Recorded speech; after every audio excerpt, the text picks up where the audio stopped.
எங்கள் அன்பின் பிதாவை இந்த மகிழ்ச்சியான மாலை விளக்காக நன்றி. பொது மக்களாக ஆண்டவரே நாங்கள் இந்த அருமையான ஆண்டவர் மகிமைப்படுங்க. உடைய பரிசுத்த பிரசன்னத்தினால் உடைய வார்த்தையினால் எங்களை பலப்படுத்துங்க. ஆண்டவரை வந்திருக்க நம்முடைய மக்களையும் இந்த பகுதிகளை கற்று ஆசீர்வதிங்க. இயேசுவின் மூலம் கேட்கிறோம் பிதாவே, ஆமென். இப்பொழுது ஒரு சில பாடல்களை, பொதுவான பாடல்களை நம்முடைய குழுவினர் பாடுவார்கள்.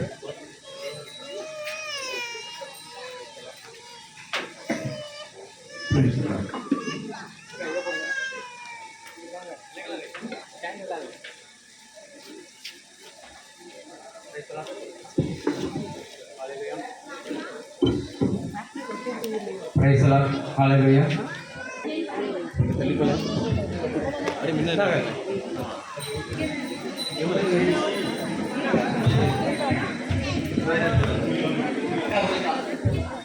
கொஞ்சம் பிள்ளை போட்டுக்கலாம் செகண்ட்.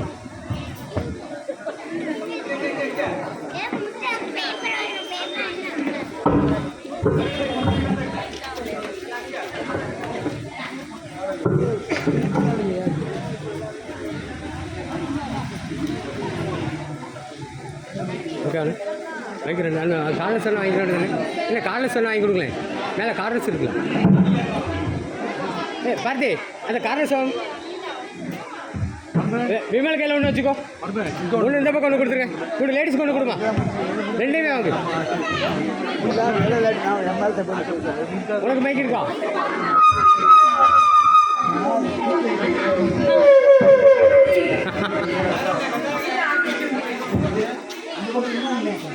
அப்போ சிங்கர் அவட்ட கொடுங்கண்ணே.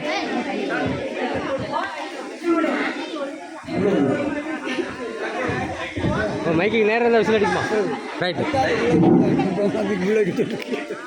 கொஞ்சம் கிராஸாக கொடுத்தா அந்த தாண்டி நாங்கள் ஸ்பீக்கர் தாண்டி இல்லை.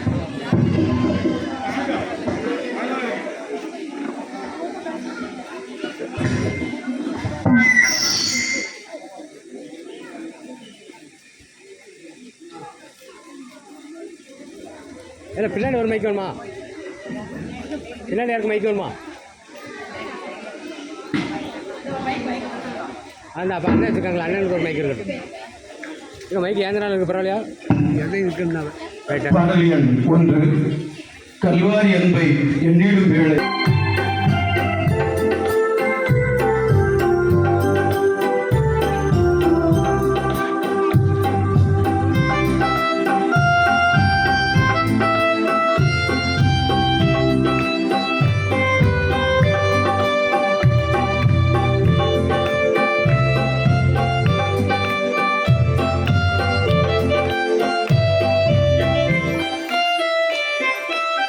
It's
இரத்த கோட்டைக்குள்ளே நான் நுழைந்து விட்டேன். இனி எதுவும் அணுகாது, எந்த தீங்கும் தீண்டாது. பாடல் எண் 2. எல்லாரும் கொஞ்சம் கையை தட்டி உற்சாகமாக பாடுவோமா?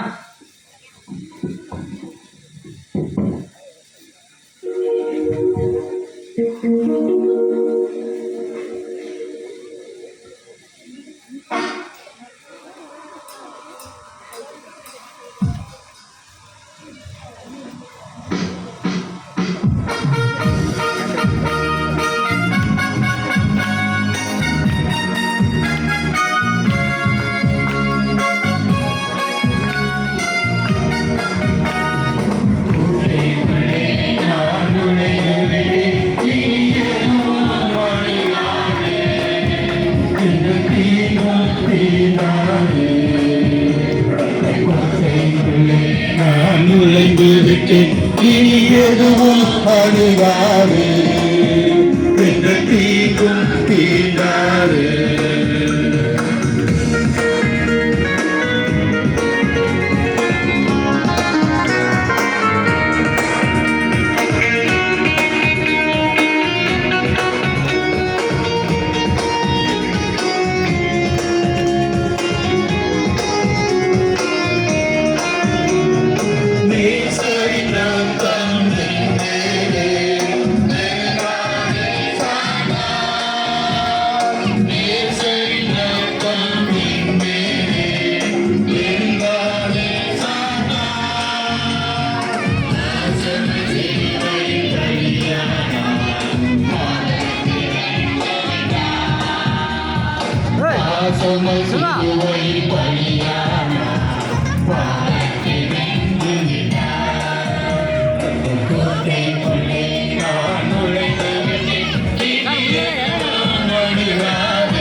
உமால் ஆகாத காரியம் ஒன்றுமில்லை. உமால் ஆகாத காரியம் ஒன்றுமில்லை. பாடல் எண் 4. பின்னாடி காலத்துக்கு கொஞ்சம் முன்னாடி வர சொல்லுங்க. இடம் நிறைய வீதியாக கிடக்கு. வர்றாலாம் பின்னாடி பண்ணுங்க.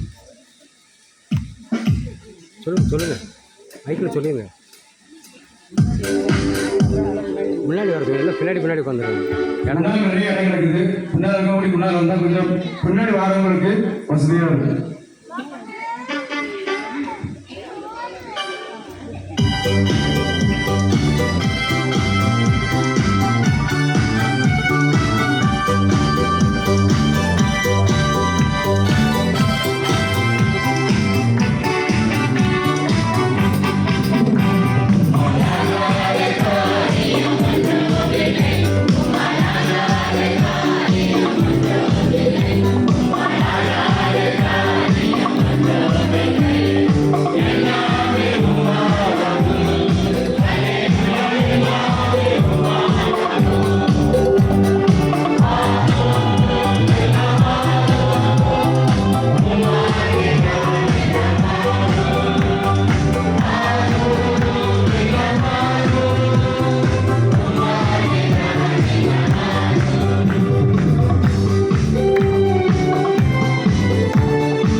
ஏன்னா முன்ன இடம் கிடக்கு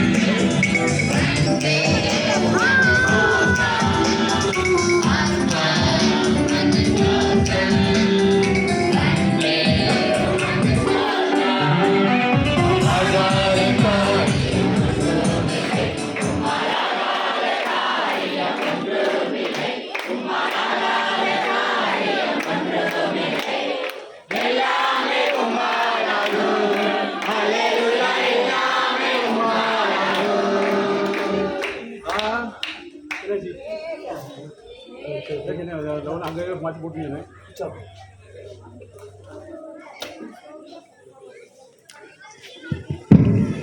பாடல் எண் 3 சர்வாதிகாரி சர்வவல்ல தேவனா சர்வாதிபதியா என் இயேசுவே. பாடல் எண் 3.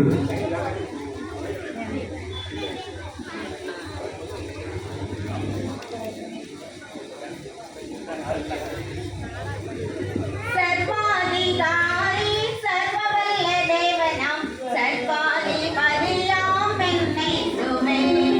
சர்வாதிகாரி சர்வவல்ல தேவனாம் சர்வாதிபதியாம் என்னேசுவே. ஹல்லேலூயா ஹல்லேலூயா ஹல்லேலூயா ஹல்லேலூயா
ஹல்லேலூயா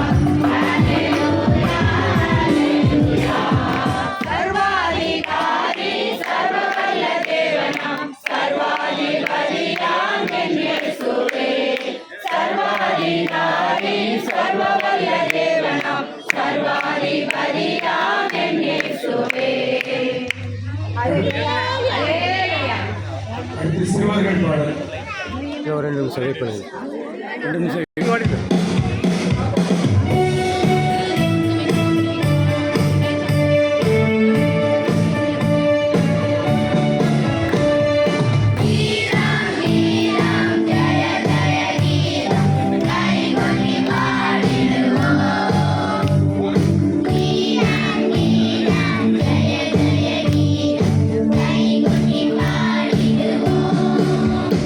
எனக்கொத்தாசை வரும் பர்வதம்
நான்சி. கார்லெஸ் கொடுத்துருக்காங்க.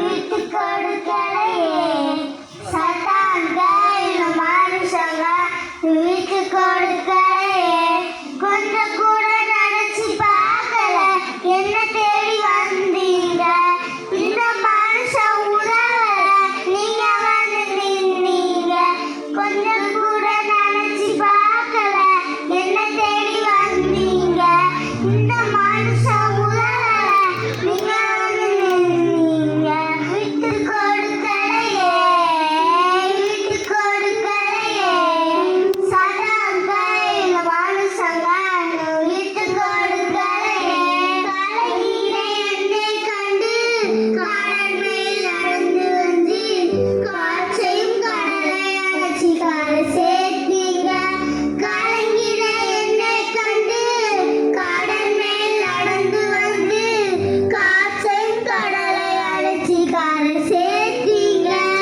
அப்ப விசுவாசம் நிறைந்த வாழ்க்கையில அப்பவும் சேவலா வந்து விட்டீங்க ஏன்னா ஆதி தேசிய அரவணைச்சிங்க நல்ல தகவனாக தூக்கி சுமந்தீங்க விட்டு கொடுக்கலையே விட்டு கொடுக்கலையே சதாங்காய் மனுஷனாய் விட்டு கொடுக்கலையே கல்லறையில் மனித உண்டு காரைப்பட்ட வாழ்வை கண்டு கல்லறையை விடாம் என காத்து கொண்டீங்க கல்லறையை மனித உண்டு காரைப்பட்ட வாழ்வை கண்டு கல்லறையை விடாம் என காத்து கொண்டீங்க அப்ப விசுவாசம் பாவம் நிறைந்த இருளான வாழ்க்கையில அப்பவும் சேவலா வந்து விட்டீங்க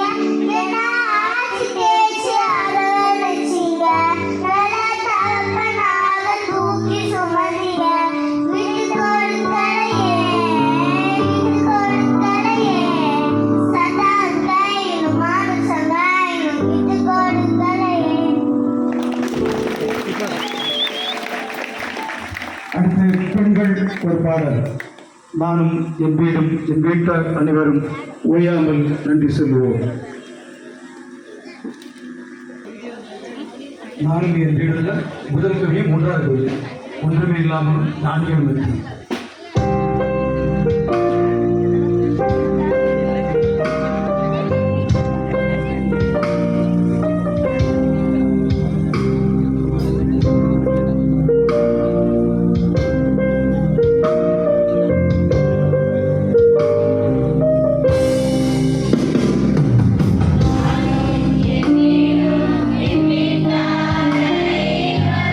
ஓயாமல் நன்றி சொல்வோம்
வாலிபர்கள் பாடல் பாடல் எண் 11 ஒன்றாவது கவி இரண்டாவது கவி மற்றும் கடைசி கவி 1 2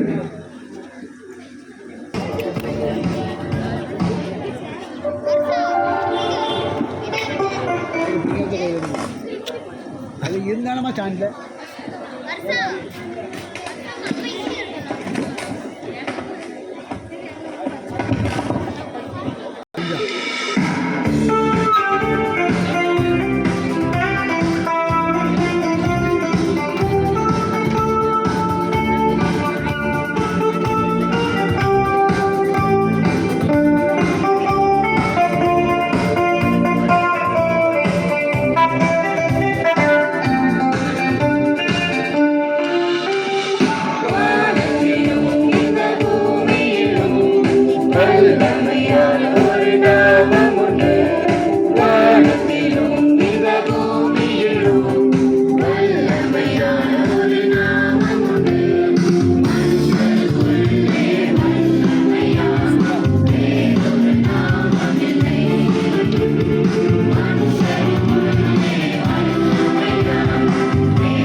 அடுத்த பெண்கள் அழகான கண்கள் என்னை கண்டதனாலே ஒன்றாம் கவியும் மூன்றாம் கவி மாத்திரம் பாடு.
ஊற்றிட்டியா?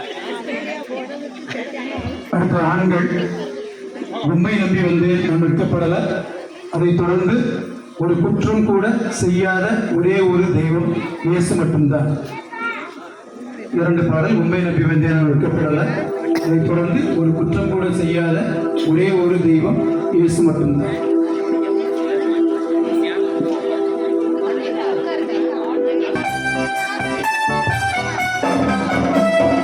உம்மை நம்பி வந்தே அழைக்கப்படல உன்னைய என்னை கைவிடல உம்மை நம்பி வந்தே அழைக்கப்படல உன்னைய என்னை கைவிடல வெறும் கையாய் நான் பறந்து வந்தேன் வெறும் கையாய்கள் நடத்தி வந்தேன் வெறும் கையாய் நான் பறந்து வந்தேன் இரு கையாய்கள் நடத்தி வந்தேன்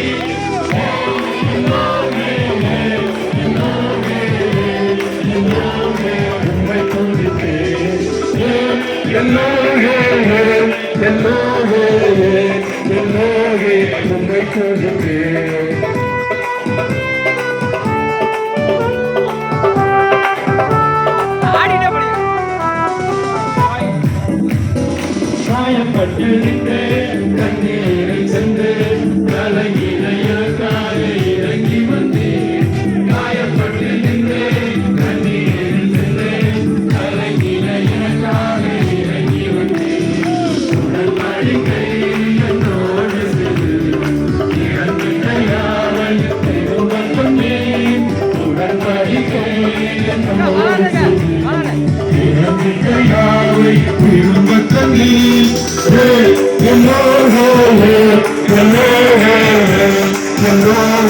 உம்மை துதிப்பேன்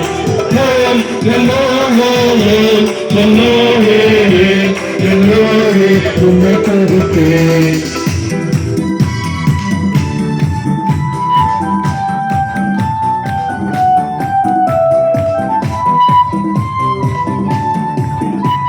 மைக்கை வைத்து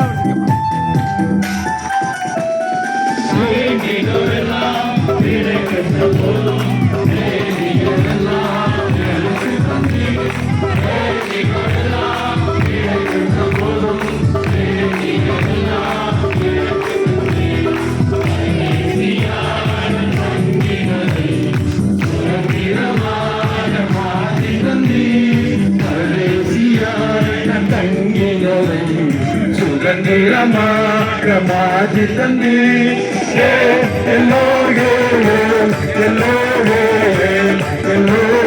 உம்மை துதிப்பேன்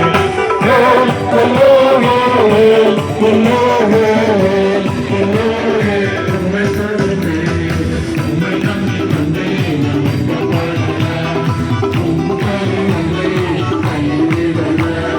உம்மை நம்பி வந்தேன்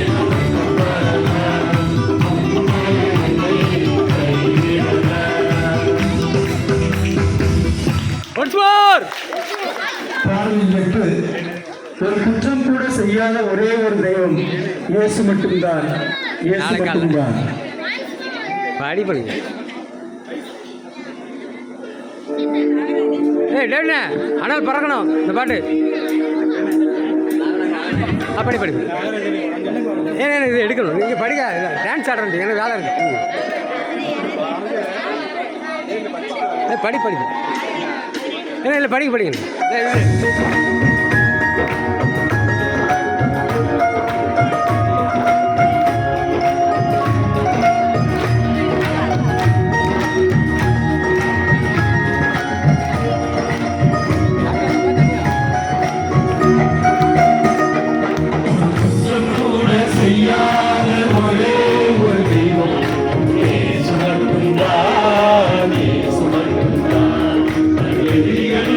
உயிரை கொடுத்த ஒரே ஒரு தெய்வம்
once more.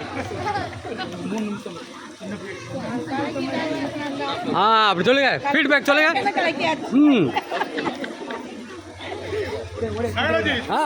Okay okay, done done.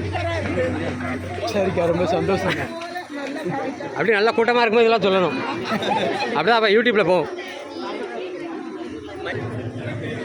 படிக்குமா, start பண்ணுங்க.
ஒருத்தர் கை தட்டுதியா? அப்படி சொன்னா எல்லாரும் தட்டுதா?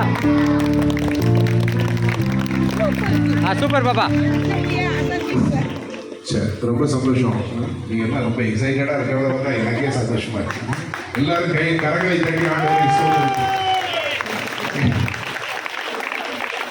ஆண்கள்லாம் ரொம்ப உற்சாகமா இருக்கு மாதிரி. இயேசு மட்டும்தான் பேர் கிடைச்சது. நல்லா படிச்சுங்க. நான் யோசனை, இந்த இயேசு மட்டும்தான் நேரம் ஆயிடுது. அந்த ஒரு ஆண்கள் மாத்திரம் இல்லை, மற்ற குரூப்ல உள்ளவங்களையும் சேர்ந்துக்கிடலாம். ஓகே, சரியா? ஆண்கள்ல யாருக்கெல்லாம் இந்த பாட்டு இஷ்டமோ நீங்க வரலாம், பின்னாலெல்லாம் இருக்கீங்க, யார் வேணாலும் வரலாம். இந்த பாட்டை வந்து சேர்ந்து ஆண்கள் மாத்திரம். ஆண்களை பார்த்தாலே சந்தோஷமா இருக்கு. இன்னைக்கு ஆண்கள் கூட்டம் வேற இருக்கு. 47 வந்துருக்காங்க. ஆண்கள் எல்லாம் வரலாம். அதே ஆர்ப்பாட்டம் இருக்கலாம். மற்ற குழுக்கள் உள்ளவங்களும் சேர்ந்துக்கலாம். ஆண்கள் அனைத்து ஆண்களும் வந்தால் நன்றாக இருக்கும். யாரெல்லாம் முடியுமா வாங்க, யாரெல்லாம் முடியுமோ அவ்வளோ நேரம் வரலாம். யாருக்கெல்லாம் ஆர்வமோ எல்லாரும் சேர்ந்துக்கலாம். சரி, இந்தாங்க இந்த மைக் இருந்தாங்க. ஒரு தடவை மற்றதெல்லாம் அனாட்டிங்களா இருக்கேன், அங்கேயே நிற்க. பாட்டு பாடும்போது சும்மா காணிக்காம நல்ல கரங்களை தட்டி கற்றை மகிமைப்படுத்துங்கள். ஆண்கள் யாரெல்லாம் விருப்பமா எல்லாரும் கொள்ளலாம். தலைவர் வந்து விட்டார்.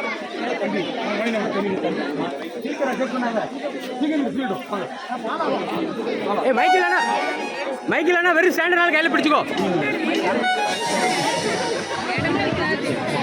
Check check. வாட் யூ மீன்?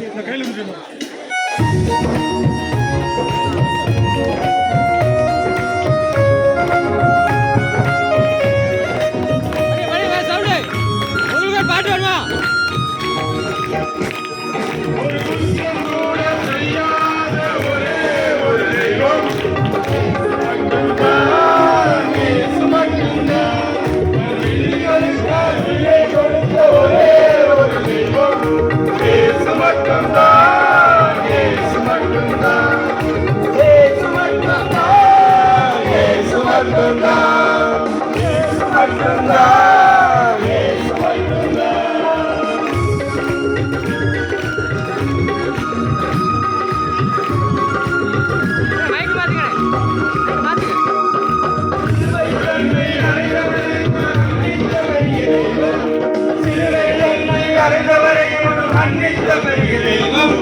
மறைத்த பின்பு உயிரோடு இருந்த ஒரே ஒரு தெய்வம், மறைத்த பின்பு உயிரோடு இருந்த ஒரே ஒரு தெய்வம். ஒரு குற்றம் கூட, ஒரு குற்றம் கூட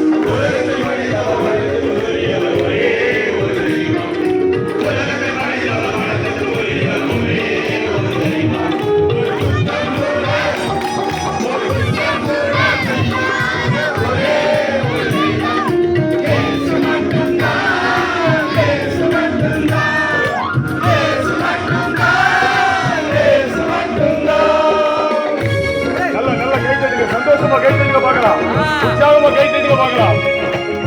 பாதி கை தட்டவே இல்லையே. செத்துப் போன உடலுக்குள்ளே உயிரை வைத்த தெய்வம், செத்துப் போன உடலுக்குள்ளே உயிரை வைத்த தெய்வம், ஆதாரமில்லா உணர்வுக்கு அடைக்கலமான தெய்வம், ஆதாரமில்லா உணர்வுக்கு அடைக்கலமான தெய்வம். வருத்தம் கூட தெரியாத ஒரே ஒரு தெய்வம், இயேசு மட்டும்தான், இயேசு மட்டும்தான், இயேசு மட்டும்தான், இயேசு மட்டும்தான், இயேசு மட்டும்தான், இயேசு மட்டும்தான், இயேசு மட்டும்தான், இயேசு மட்டும்தான். அல்லேலூயா. அல்லேலூயா. அக்காவுக்கு அல்லேலூயா.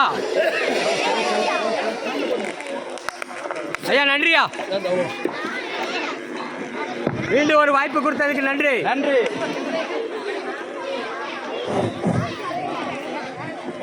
சித்தப்பா கர்த்தருக்கு ஸ்தோத்திரம். இந்த நாளை ஆண்டவர் நமக்கு தந்தார். இந்த இடத்துல வந்து ஆண்டவரை ஆராதிக்கவும் அவருடைய வார்த்தைகளை கேட்கவும் கர்த்தர் கிருபை தந்தார். ஆண்டவரை துதிப்போம்.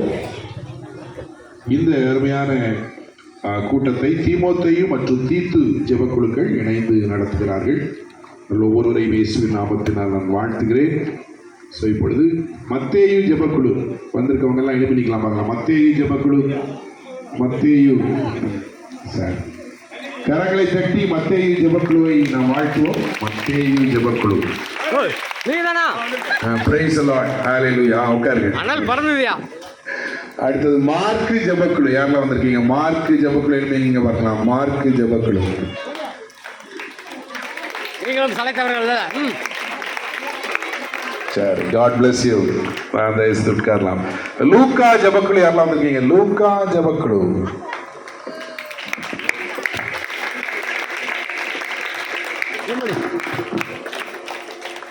சரி, காட் பிளஸ் யூ. அடுத்தது யோவான் ஜெபக்குழு, யாரெல்லாம் வந்திருக்கீங்க? யோவான் ஜெபக்குழு, யோவான் ஜெபக்குழு, சரி சரி, very good, God bless you.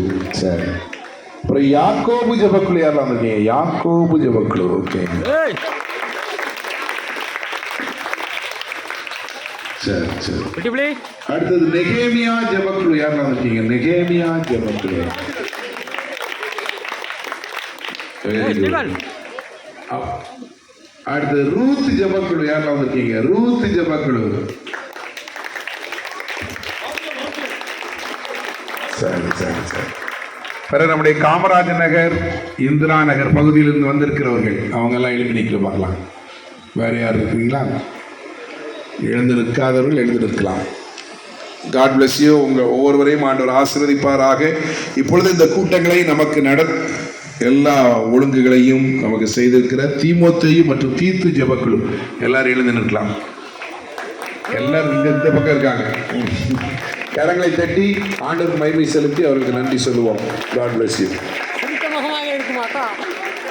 நாம் அனைவரும் தயவு செய்து எழுந்து நிற்போம். ஒரு நிமிடம் ஜெபித்து விட்டு நாம் நம்முடைய பிரசங்கம் செய்கிற பிள்ளைகளிடத்தில் கொடுக்க இருக்கிறோம். நாம் அனைவரும் எழுந்து நிற்போம். எழுந்து நின்று இந்த பகுதியில் உள்ள எல்லா மக்களுக்காகவும் இந்த குடும்பத்திற்காகவும் நாம் ஜெபம் செய்வோம். எங்கள் பரலோக பிதாவே, இந்த நல்ல வேலைக்காய் உம்மை ஸ்தோத்திரிக்கிறோம், உங்களுக்கு நன்றி சொல்கிறோம். இந்த இடத்துல நாங்கள் எல்லாரும் கூடி கர்த்தரை தொழுது கொள்வதற்கு ஆண்டவர் கொடுத்த கிருபைக்காய் உம்மை ஸ்தோத்திரிக்கிறோம் சாமி. இந்த நாளிலே கூடி வந்திருக்கிற நம்முடைய மக்கள் எல்லாருக்காக உம்மை ஸ்தோத்திரிக்கிறோம். சுற்றி இருக்கிற எல்லா நம்முடைய பிள்ளைகளுக்காக நன்றி சாமி. இந்த கூட்டத்தின் வழியாக நீர் ஒவ்வொருவரையும் ஆசீர்வதிக்க வேண்டும் என்று நாங்கள் மன்றாடுகிறோம். ஆண்டவரே, பலகீனமாக சுகவீனமாக இருக்கிற மக்களை நீர் தொட வேண்டும் என்று ஜெபிக்கிறோம். உடைய தழும்புகளால் அவர்களுக்கு பரிபூர்ண குணம் உண்டாகட்டும். ஆண்டவரே, உம்மை ஸ்தோத்திரிக்கிறோம். பரிசுத்த இரத்தத்தினால் ஒவ்வொருவரையும் பரிசுத்தமாக்கும். தீமையான பழக்க வழக்கங்களுக்கு அடிமைப்பட்டிருக்கிற மக்கள் அதிலிருந்து விடுதலை அடைய கர்த்தர் உதவி செய்ய வேண்டும் என்று நாங்கள் ஜெபிக்கிறோம். தகப்பனே, உமக்கு ஸ்தோத்திரம். எங்கள் சிந்தைகளை எல்லாம் நிரப்பியருளும்.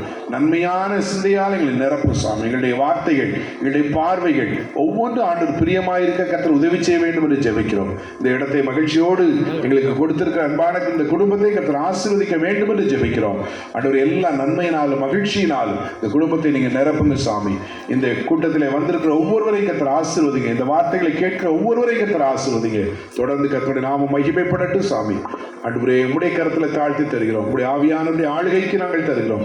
இயேசு கிறிஸ்து என்ற வல்லமையுள்ள நாமத்தினால் எல்லா விதமான பிசாசின் கிரியைகளையும் மனித ஆலோசனைகளையும் இயேசுவின் நாமத்தினால் முறியடிக்கிறோம். ஆண்டவருடைய நாமம் உயர்த்தப்படட்டும், மகிமைப்படட்டும். கர்த்தர் எல்லாவற்றையும் பொறுப்படுத்த நடத்தி தாங்க.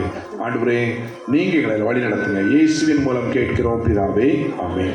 கிறிஸ்துக்கள் அன்பானவர்களே, தயவுசெய்து உட்காருங்கள். நம்முடைய நடுவிலே அருமையான சகோதரர் நீல் தினகரன் அவர்களும் அவர்களோடு வந்திருக்கிற சகோதரர் ஜேம்ஸ் அவர்களும் 3 நாட்களாக ஆண்டவருடைய வார்த்தைகளை நமக்கு கொடுத்து வருகிறார்கள். இயேசுவின் நாமத்தினால் உங்கள் சார்பாக அவர்களை நான் வாழ்த்துகிறேன். ஆண்டவர் அவர்களை இந்த நாளிலேயும் பயன்படுத்துவாராக. இப்பொழுது நாம் கரங்களை தட்டி அவர்களை வாழ்த்துவோம். கரங்களை தட்டி வாழ்த்துவோம். இப்பொழுது அவருடைய கரத்திலே நாம்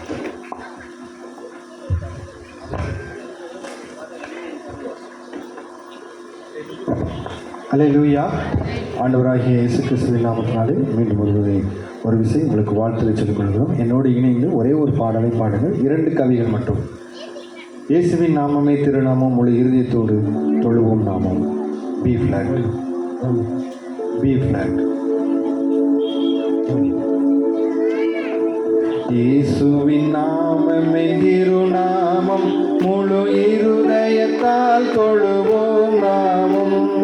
இயேசுவின் நாமமே திருநாமம், முழு இருதயத்தால் தொழுவோம் நாமம்.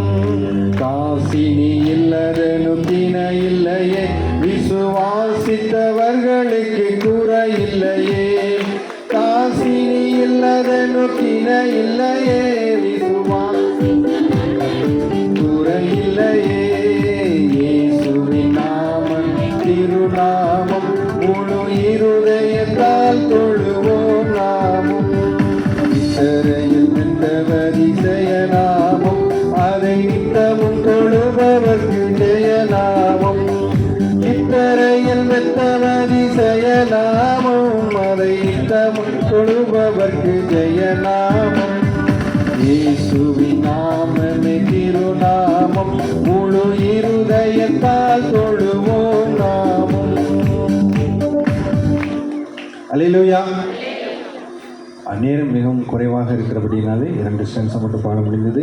கர்த்தர் உங்களை ஆசீர்வதிப்பாராக. நம்ம தொடர்ந்து கர்த்தருடைய வார்த்தையை கேட்க போகிறோம். மிகவும் முக்கியமான செய்தி இன்று உங்களுக்கு கொடுக்க இருக்கிறார்கள். கூடுமானால் மிக வேகமாக அவர்கள் எல்லா வசனங்களையும் மிக வேகமாக சொல்வார்கள். கூடுமான வரைக்கும் நீங்கள் எழுதி கொண்டால் உங்களுடைய வாழ்க்கைக்கு பிரயோஜனமாக இருக்கும் என்று நான் நம்புகிறேன். கர்த்தர் நம்மை ஆசீர்வதிப்பாராக. இப்பொழுது நம்முடைய மத்தியிருக்கிற சகோதரர் ஐசக் நீல் தினகரன் அவர்கள் நமக்கு கர்த்தருடைய வார்த்தையை தருவார்கள்.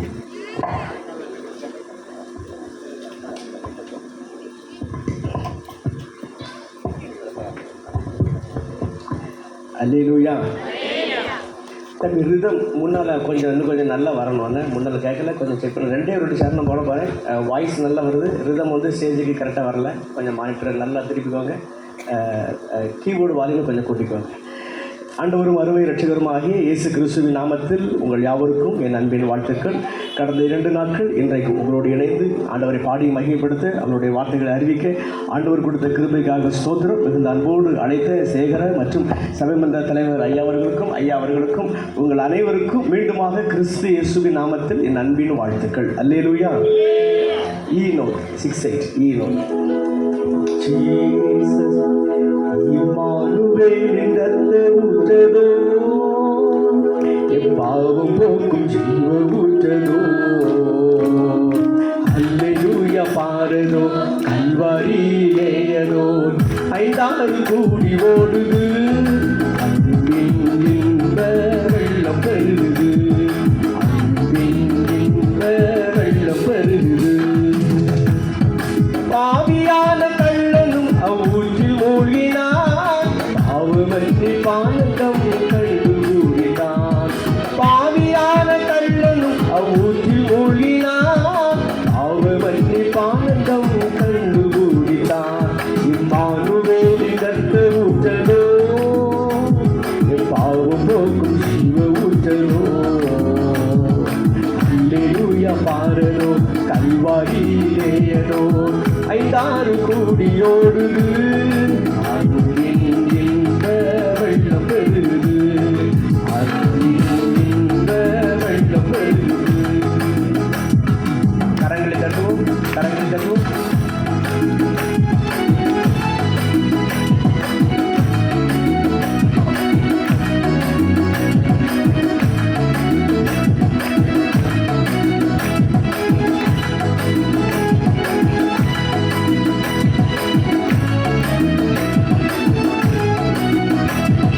பாவி என்னை கொண்ட தேவ அன்பின் அகலமே ஈழமான உயரம் இன்னும் வளர்ந்து செல்லவே பாவி என்னை கொண்ட தேவ அன்பின் அகலமே ஈழமான உயரம் இன்னும் வளர்ந்து செல்லவே மானுவேலி கத்த ஊற்றலோ என் பாவம் ஊற்றலோ அல்லேலூயா பாரலோ கல்வாரியிலேயதோ ஐந்தாறு கூடியோடுது அன்பின் இன்ப வெள்ளம் பெருகுது அன்பின் இன்ப வெள்ளம் பெருகுது அன்பின் இன்ப வெள்ளம் பெருகுது அல்லேலூயா. முதல் நாளிலே இயேசு கிறிஸ்துவின் மரணம் நமக்கு கற்றுத்தருகிற பாடம் என்னவென்றால் நமக்கு ஒரு நாள் மரணம் வரும். அன்றைக்கு ஒன்று பரதீசு அல்லது பாதாளம் செல்லக்கூடிய ஒரு நிலை ஏற்படும். நீங்களும் நானும் பரதீசு செல்ல வேண்டும். அதற்குரிய காரியங்களுக்கு நாம் முக்கியத்துவம் கொடுக்க வேண்டும் என்பதின் அடிப்படையிலே கர்த்தருடைய வார்த்தையை உங்களுக்கு நான் அறிவித்தேன். நேற்றைய தினத்திலே பொந்தி பிலாத்து என்கிற தலைப்பின் அடிப்படையிலே கர்த்தருடைய வார்த்தையை உங்களுக்கு நான் அறிவித்தேன். ஆண்டவரின் காரியங்கள் நம்முடைய வாழ்வுக்கு இன்றும் ஆச்சரியமாகத்தான் இருக்கிறது.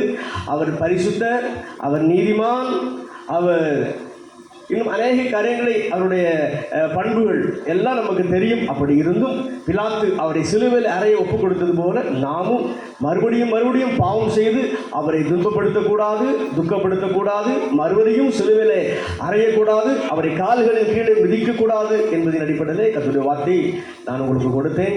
இன்றைக்கு சிலுவையை சுமந்தவர் சிலுவை சுமக்க அழைக்கிறார் என்கிற தலைப்பின் அடிப்படையிலே காலை வேளையிலே 4 விதமான சிலுவைகளை நான் சொன்னேன். வாலிபன், அவன் தலைவன், அவன் நியாயசாஸ்திரி. அவனுக்கு ஒரு ஆசை இருந்தது, நித்திய ஜீவனை பெற வேண்டும் என்று. ஆண்டவர் சொன்னார், எல்லா ப்ராப்பர்ட்டியும் விற்று ஏழைக்கு கொடுத்து அதனை தொடர்ந்து சிலுவை எடுத்துக்கொண்டு என்னை பின்பற்றி வா, அப்பொழுது நித்திய ஜீவன் சாத்தியம் என்று சொன்னார். அதற்கு அவனுக்கு மனமில்லை. அந்த இடத்துல சிலுவை என்பது அதுக்கு நான் சகைவையும் உங்களுக்கு நான் காண்பித்து கொடுத்தேன். அவன் ரட்சிப்பிற்குள் வருகிறான், ப்ராப்பர்ட்டி இன்க்ரீஸ் ஆகல, டிக்ரீஸ் ஆகுது. அப்போ ஆண்டவருக்குள் வந்தால் எல்லாம் இன்க்ரீஸ் ஆகும், செல்வம் கிடைக்கும். அப்படி அல்ல, ப்ராப்பர்ட்டியில் சகைக்கு குறைகிறது. அதுபோல இந்த தலைவனை பார்த்தும் ஆண்டவர் சொன்னார், இந்த சொத்துக்கள் விற்று ஏழைகளுக்கு கொடுக்கப்பட வேண்டும். அப்பொழுது சில பிரச்சனைகள் வரும், சில பணப்பற்றாக்குறை வரும். அதுதான் அவனுக்கு சிலுவை. அதுக்கு நடுவிலும் ஆண்டவரை நம்ம ஃபாலோ பண்ணணும்னா நித்திய ஜீவன் கிடைக்கும். அப்படிப்பட்ட சிலுவை உங்களுக்கு நான் சொன்னேன்.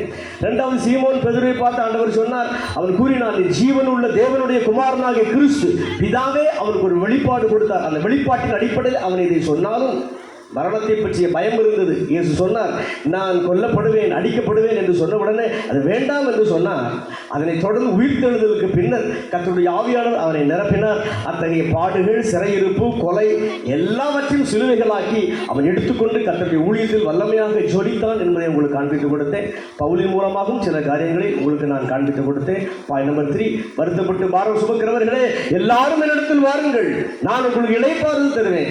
என்கிட்ட ஒரு சுமை இருக்கிறது, என்கிட்ட ஒரு பழு இருக்கிறது, என்கிட்ட ஒரு நுகம் இருக்கிறது, என்கிட்ட ஒரு சிலுவை இருக்கிறது, அதை சுமந்து கொள்ளுங்கள், அப்பொழுது உங்கள் ஆத்துமாக்களுக்கு இளைப்பாறுதல் உண்டாகும் என்று ஆண்டவர் சொன்னதை, அது எத்தகைய ஆவிக்குரிய சுமை, எத்தகைய ஆவிக்குரிய சிலுவை என்பதை அநேக விதங்களிலே காண்பித்து கொடுத்தேன். இப்போ மறுபடியும் சொன்னால் ரொம்ப நேரம் ஆயிரும். கடைசியாக பாயிண்ட் நம்பர் 4, எபிரேயர் 12 1, 2, 3 என்கிற வேத வசனங்களின் அடிப்படையில் சிலுவையை சுமந்த அந்த இயேசுவை நாம் நோக்கிக் கொண்டே நமக்கென நியமித்திருக்கிற அந்த ஓட்டத்திலே பொறுமையாக ஓடி பிதாவின் வலது பார்சத்திலே போய் அமர்ந்த இயேசுவை போல நாமும் அவருடைய ராஜ்யத்திலே அவர் அருகிலே அமர்வதற்கு இந்த பூமியிலே நமக்கு நியமித்திருக்கிற ஓட்டத்திலே சிலுவையை சகித்து அவரையே நோக்கி ஓட வேண்டும் என்கிற காரியத்தை உங்களுக்கு நான் சொன்னேன். இப்பொழுது மறுதலித்தல்கள் என்கிற தலைப்பிலே 3 காரியத்தை மிக வேகமாக உங்களுக்கு நான் சொல்ல விரும்புகிறேன். வாசிக்கலாம். மார்க்கு எழுதின சுவிசேஷம் 14ஆம் அதிகாரம் 26ஆம் வசனத்திலிருந்து. மார்க்கு 14:26. அவர்கள் ஸ்தோத்திர பாட்டை பாடின பின்பு ஒலிவு மலைக்கு புறப்பட்டு போனார்கள். அப்பொழுது இயேசு அவர்களை நோக்கி, மேய்ப்பனை வெட்டுவேன், ஆடுகள் சிதறடிக்கப்படும் என்று எழுதியிருக்கிறபடி இந்த ராத்திரியிலே நீங்கள் எல்லாரும் என் நிமித்தம் இடரல் அடைவீர்கள். ஆகிலும் நான் உயிர்த்தெழுந்த பின்பு உங்களுக்கு முன்னே கலிலேயாவுக்கு போவேன் என்றார். அதற்கு பேதுரு, உமது நிமித்தம் எல்லாரும் இடரல் என்றாலும் நான் இடரல் அடையேன் என்றான். இயேசு அவனை நோக்கி, இன்றைக்கு இந்த ராத்திரியிலே சேவல் 2 தரம் கூவுகிறதுக்கு முன்னே நீ 3 தரம் மறுதலிப்பாய் என்றார். நல்ல கவனிங்க. இந்த பேதுருவை பார்த்து அருமை ரட்சகர் இயேசு சொன்னார், இன்றைக்கு இந்த ராத்திரி வேளையிலே 2 தரம் சேவல் கூவுகிறதற்கு முன்னே நீ என்னை 3 தரம் மறுதலிப்பாய். மார்க் மட்டும்தான் இவ்வளவு தெளிவாக எழுதுகிறான். 2 தரம் சேவல் கூவுகிறதற்கு முன்னே. இதை எழுதியவன் மார்க் மட்டும்தான். நல்ல கவனிங்க. இந்த பேதுரு எப்படிப்பட்டவன்?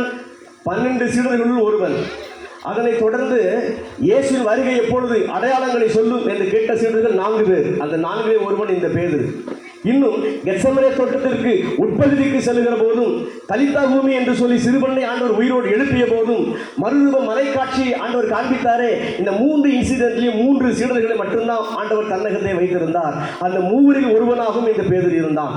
பஸ்கா விருந்தை ஆயத்தம் பண்ண 2 சீடர்களை ஆண்டவர் அனுப்பினாரே, அந்த 2 பேரில் ஒருவனாகவும் இந்த சீமோன் பேதுரு இருந்தான். இவை எல்லாவற்றிற்கு மேலாக ஆண்டவர் கேள்வி கேட்டாரே. காலையில் கூட நான் சொன்னேன், உங்களுடைய ஒப்பீனியன் என்ன? இயேசுவாகிய நான் யார் என்று கேட்ட பொழுது 11 சீஷர்களும் அமைதியாக இருக்கும் பொழுது இந்த பேதுரு தான் சொன்னார், நீ ஜீவனுள்ள தேவனுடைய குமாரனாகிய கிறிஸ்து. அதுபோலத்தான் யோவான் 6ஆம் அதிகாரத்திலும் ஆண்டவர் கேட்கிறார், தளர்ந்த குரலில் கேட்கிறார், என்னுடைய உபதேசம் கடினமாக இருக்கிறதோ? அநேகரும் போய்விட்டார்களே, நீங்களும் போய்விட மனதாய் இருக்கிறீர்களா? அப்போ கூட 11 சீடர்களும் வாய் திறக்கவில்லை. இந்த பேதுரு சொன்னாங்க, யார்கிட்ட ஆண்டவரே போவோம்? கடினமான உபதேசமாக இருந்தாலும் வாழ்வு தரும் நித்திய ஜீவனுக்கு ஏதுவான வார்த்தை உங்கள்கிட்ட தானே உண்டு என்று சொன்னவன் இவனே. ஆண்டவர் சமுத்திரத்திலே நடந்து வந்த போது ஆவேசம் என்று எல்லாரும் பதறினாலும், நான் தான் என்று ஆண்டவர் தெளிவுபட சொன்ன பின்னரும் தைரியமாக, நீரையானால் நானும் சமுத்திரத்திலே நடந்து வர உத்தரவு கொடும் என்று ஆண்டவரை பார்த்து சொல்லி அவர் உத்தரவு கொடுத்த உடனே அடுத்த வசனம் சொல்லுது, பேதுரு சமுத்திரத்தில் நடந்தான். கரங்களை தட்டி ஆண்டவருக்கு மகிமை செலுத்தலாமா? இவ்வளவு தப்பு உள்ளவன், ஆண்டவர் மீது பேரன்பு கொண்டவன், ஆண்டவருக்காக எதையும் செய்ய துணிவு உள்ளவன். அந்த பேதுருவை பார்த்து இப்பொழுது இயேசு சொல்லுகிறார், 2 தரம் இன்றைக்கு சேவல் கூவுகிறதற்கு முன்னே நீ என்னை 3 தரம் மறுதலிப்பாய். வாசிக்கலாம். லூக்கா எழுதின சுவிசேஷம் 22ஆம் அதிகாரம் 31ஆம் வசனத்திலிருந்து வாசிக்கலாம். லூக்கா 22 31ஆம் வசனத்திலிருந்து. பின்னும் கர்த்தர், சீமோனே சீமோனே, இதோ கோதுமையை சுளகினால் புடைக்கிறது போல சாத்தான் உங்களை புடைக்கிறதுக்கு உத்தரவு கேட்டுக்கொண்டான். நானோ உன் விசுவாசம் ஒளிந்து போகாதபடிக்கு உனக்காக வேண்டிக் கொண்டேன். நீ குணப்பட்ட பின்பு உன் சகோதரரை ஸ்திரப்படுத்து என்றார். நல்ல கவனிங்க. கெத்செமனே தோட்டத்துக்குள் நுழைய போகிறார். பஸ்கா விருந்து முடிவடைந்து விட்டது. அப்போது இயேசு சொல்லுகிறார், சீஷர்களை கவனியுங்கள், பொல்லாத பிசாசு சுளகளை போட்டு புடைப்பதற்கு உங்க 12 பேரையும் நான் சுளகளை போட்டு புடைக்க போகிறேன், பர்மிஷன் தாங்கன்னு கேட்டான். நான் பர்மிஷன் கொடுத்துட்டேன். ஆனால் ஒன்று, சீமோனே, உனக்காக நான் ஜெபம் பண்ணுறேன், உனக்காக நான் வேண்டிக் கொள்கிறேன். எல்லாரும் வீழ்ச்சி அடைவீர்கள். இந்த பிசாசு புடைக்கிற புடைப்பில் எல்லாரும் என்னை விட்டு ஓடிடுவீங்க. சீமோன், நீனும் ஓடிடுவேன். ஆனால் ஒன்று, உன் விசுவாசம் ஒழிந்து போகாமல் நான் ஜெபம் பண்ணுறேன். என் ஜெபம் உன்னை மறுபடியும் குணப்பட வைக்கும். அதன் பின்னர் யூதாசை விட்டுட்டு சொல்கிறேன், இந்த 10 பேரையும் நீ தான் சிறப்படுத்தணும். கரங்களை தேட்டாளுக்கு மகிமை செலுத்தலாமா? அல்லேலூயா. பாயிண்ட் நம்பர் 1, பேதுருவின் மறுதலிப்பு. வாசிக்க கேட்கலாம். மார்க் எழுதின சுவிசேஷம் 14ஆம் அதிகாரம் 66. நானே சொல்லிடுறேன் பாருங்க. மார்க் எழுதின சுவிசேஷம் 14ஆம் அதிகாரம் 66ஆம் வசனத்திலிருந்து பாருங்க. ஒரு வேலைக்காரி பெரிய கேள்வியெல்லாம் ஒன்றும் கேட்கல. இந்த சீமோன் பேதுருவை பார்த்து சொல்லுகிறாள், நீயும் அந்த இயேசுவோடு இருந்தவன் தானே? ஆம் என்று சொல்வதற்கு தைரியம் இல்லை. எவ்வளோ பெரிய வீரனாக இருந்தால் இன்ட்ரோடக்ஷன் அநேக காரியங்கள் அவரை பற்றி நான் குறிப்பிட்டேனே. இப்போ இந்த பேதுரு சொல்கிறான், இல்லை இல்லை, அந்த இயேசுவோடு நான் இல்லை. ரெண்டாவது அவருடைய மறுதளிப்பு எப்படி தெரியுமா? அந்த 66 66 அப்படி பார்த்துட்டே வாங்க. அதே வேலைக்காரி மறுபடியும் பேதுருவை பார்க்கிறாள். இப்போ பேதுருவோடு அந்த வேலைக்காரி பேசவில்லை, பக்கத்தில் கொஞ்சம் பேர் நிற்காங்க. அந்த வேலைக்காரி பக்கத்தில் உள்ள மக்களோடு பேசுகிற பொழுது பேதுருவை கை நீட்டி சொல்லுகிறாள், அது ஒருவன் இருக்கிறான் பாருங்க பேதுரு.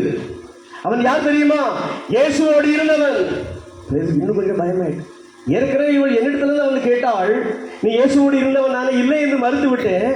இப்போ நான் இயேசுவோடு இருந்தவன் என்று அருகில் உள்ளவர்களுக்கு இந்த பெண் சொல்லுகிறாளே, இல்லை இல்லை பெண்ணே, தயவு செய்து நான் இல்லை, கிடையவே கிடையாது என்று மறுதளிக்கிறான். அந்த மூன்றாவது மறுதளிப்பை பாருங்களேன், இது கொஞ்சம் ரொம்ப வித்தியாசமானது. இப்போ அங்கே உள்ள சிலர் வருகிறார்கள், என்னப்பா நீ மறுபடியும் பொய் சொல்லுகிறாயா? மறுபடியும் நீ மறுதளித்து கொண்டிருக்கிறாயா? உன் பேச்சு வெளிப்படுத்துகிறதே, இது ஜெருசலம் கேபிட்டல் சிட்டி, இங்குள்ள பேச்சுலாம் உன்ட இல்லை. அந்த ஓரத்தில் உள்ள கலிலேயா, அந்த பேச்சு தான் உனக்கு இருக்கு. இந்த இயேசு கலிலேயாவில் தான் அதிகமாக ஊழியம் செய்தார். உன் பேச்சே வெளிப்படுத்துதுப்பா, நீ இயேசுவோடு இருந்தவன் தான். பயத்தின் உச்சக்கட்டத்தில் என்ன சொல்ல, மனதார அவரை சபிப்போம், சத்தியம் பண்ணுவோம் என்று மனதார அவன் சபிக்கிறான், மறுதளிக்கிறான். இதே மறுதளிப்பை யோவான் எப்படி எழுதுகிறான்? யோவான் எழுதின சுவிசேஷம் 18ஆம் அதிகாரம் 15ஆம் வசனத்திலிருந்து பாருங்க. அந்த பெண் இந்த பேதுருவை பார்த்து என்ன கேட்டாலாம், நீயும் இயேசு கிறிஸ்துவின் சீஷன் அல்லவா? வேற ஒன்றும் இல்லை, எப்பா நீ கிறிஸ்தவன் தானே? அவன் சொல்றான், இல்லைன்னு சொல்றான். நீ கிறிஸ்தவன் தானே? இல்லை என்று சொல்லுகிறான் பேதுரு. 25ஆம் வசனத்திலிருந்து பாருங்களேன். 25 ரெண்டாவது மறுதளிப்பை விட்டுறத மூன்றாவது முறை அவனிடத்தில் என்ன கேள்வி கேட்கப்பட்டது அப்படிங்கிறத பாருங்க. இப்போ ஒருத்தன் வர்றான். அவன் யாருன்னா, நேற்றைக்கு ராத்திரி வேளையில், அதே ராத்திரி கொஞ்ச நேரத்துக்கு முன்னாடி, சரிதான், ராத்திரி வேளையில் இந்த சீமோன் பேதுரு பிரதான ஆசாரியனுடைய வேலைக்காரன் மல்கூஸ் அவனுடைய வலதுகாலை வெட்டினானே, அந்த மல்கூஸு இனத்தான், சொந்தக்காரன். அவன் சொல்கிறான், என்னப்பா நீ திரும்ப பொய் சொல்லாத, நான் தான் உன்னை தோட்டத்தில் பார்த்தேனே, மல்கூஸின் காதை வெட்டினது நீ தானே.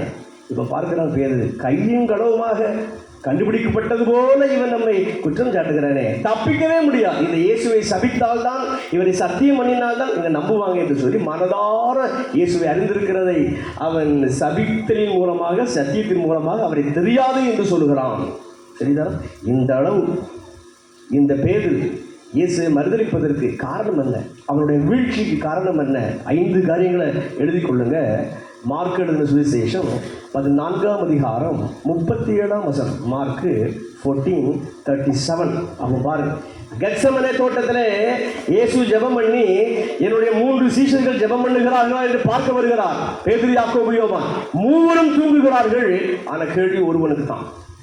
மூவரும் உறங்குகிறார்கள். ஆனால் இயேசு ஒருவனை பார்த்து பெயர் சொல்லுகிறார், பேதுருவே, சீமோனே, 1 மணி நேரமாகுது ஜெபம் பண்ணக்கூடாதாப்பா? 1 மணி நேரமாவது விழித்திருக்க கூடாதாப்பா? அவங்க ஜெபம் பண்ணலையே, இவங்க ஜெபம் பண்ணலையே, அவங்களாம் 1 மணி நேரம் ஜெபம் பண்ணலையே, நான் ஜெபம் பண்ணலாம் அப்படிலாம் கிடையாது. கேள்வி எனக்கு தான், கேள்வி உங்களுக்கு தான், கேள்வி உங்களுக்கு தான். யாரும் எவ்வளவு நேரம் ஜெபம் பண்ணாமல் இருக்கட்டும் பரவாயில்ல, அந்த கேள்வி நமக்கு தான். ஜீசஸ் சொல்றாரு, 1 ஹவராவது ஜெபம் பண்ண கூடாதா? உங்க உள்ளத்துல நீங்களே பதில் சொல்லுங்க. இவன் கிறிஸ்து இயேசுவின் நாமத்தில் உங்களை பார்த்து தனிப்பட்ட விதத்தில் நான் கேட்கிறேன், அட்லீஸ்ட் 1 ஹவராவது ஒவ்வொரு நாளும் உங்களால் தேவனோடு ஜெபத்தின் மூலமாக டைம் ஸ்பெண்ட் பண்ண முடிகிறதா? என்ன பதில் உங்க உள்ளம் சொல்லுகிறது? பேதுரு வீழ்ச்சிக்கு காரணம் என்னன்னா, 1 ஹவர் கூட ஜெபம் இல்லை. ஆகையினால்தான் அவரிடத்த கேட்கப்பட்ட கேள்விகளுக்கு அந்த ஸ்டஃப்லாம் போச்சு. என்ன செய்வாங்க? நான் இயேசுவோடு இருந்தவன் தான், அந்த கிறிஸ்தவன் தான் சொன்ன என்ன செய்வாங்க? மிஞ்சி போனால் இயேசுவோடு சிலுவையில் அறைவாங்கன்னா பரவாயில்ல, அந்த எண்ணம் ஏன் இல்லை? 1 ஹவர் ஜெபம் இல்லை, அதனால கர்த்தருடைய கிருபை, கர்த்தருடைய பவர் அதெல்லாம் அவனுக்குள்ள இல்லை. ஆகையினால் கோழையாக மாறிட்டான், தைரியம் இல்லை, அவ்வளவுதான். அவனுடைய வீழ்ச்சிக்கு காரணம் 1 ஹவர் ப்ரேயர் இல்லை. நம்பர் 2 54 54ஆம் வசனத்தை பாருங்க. மார்க் 14:54 அதில் பாருங்க. பேதுரு இயேசுவுக்கு தூரத்தில் பின் சென்றான். இயேசுவை கெத்செமனே தோட்டத்திலே பிடித்த பொழுது 11 சீஷனும் ஓடிவிட்டார்கள். ஒரு வாலிபன் ஒருவேளை மார்க்குவாக இருக்கலாம், ஒரு ஷாலை மட்டும் போட்டுட்டு பின்னால போறார்.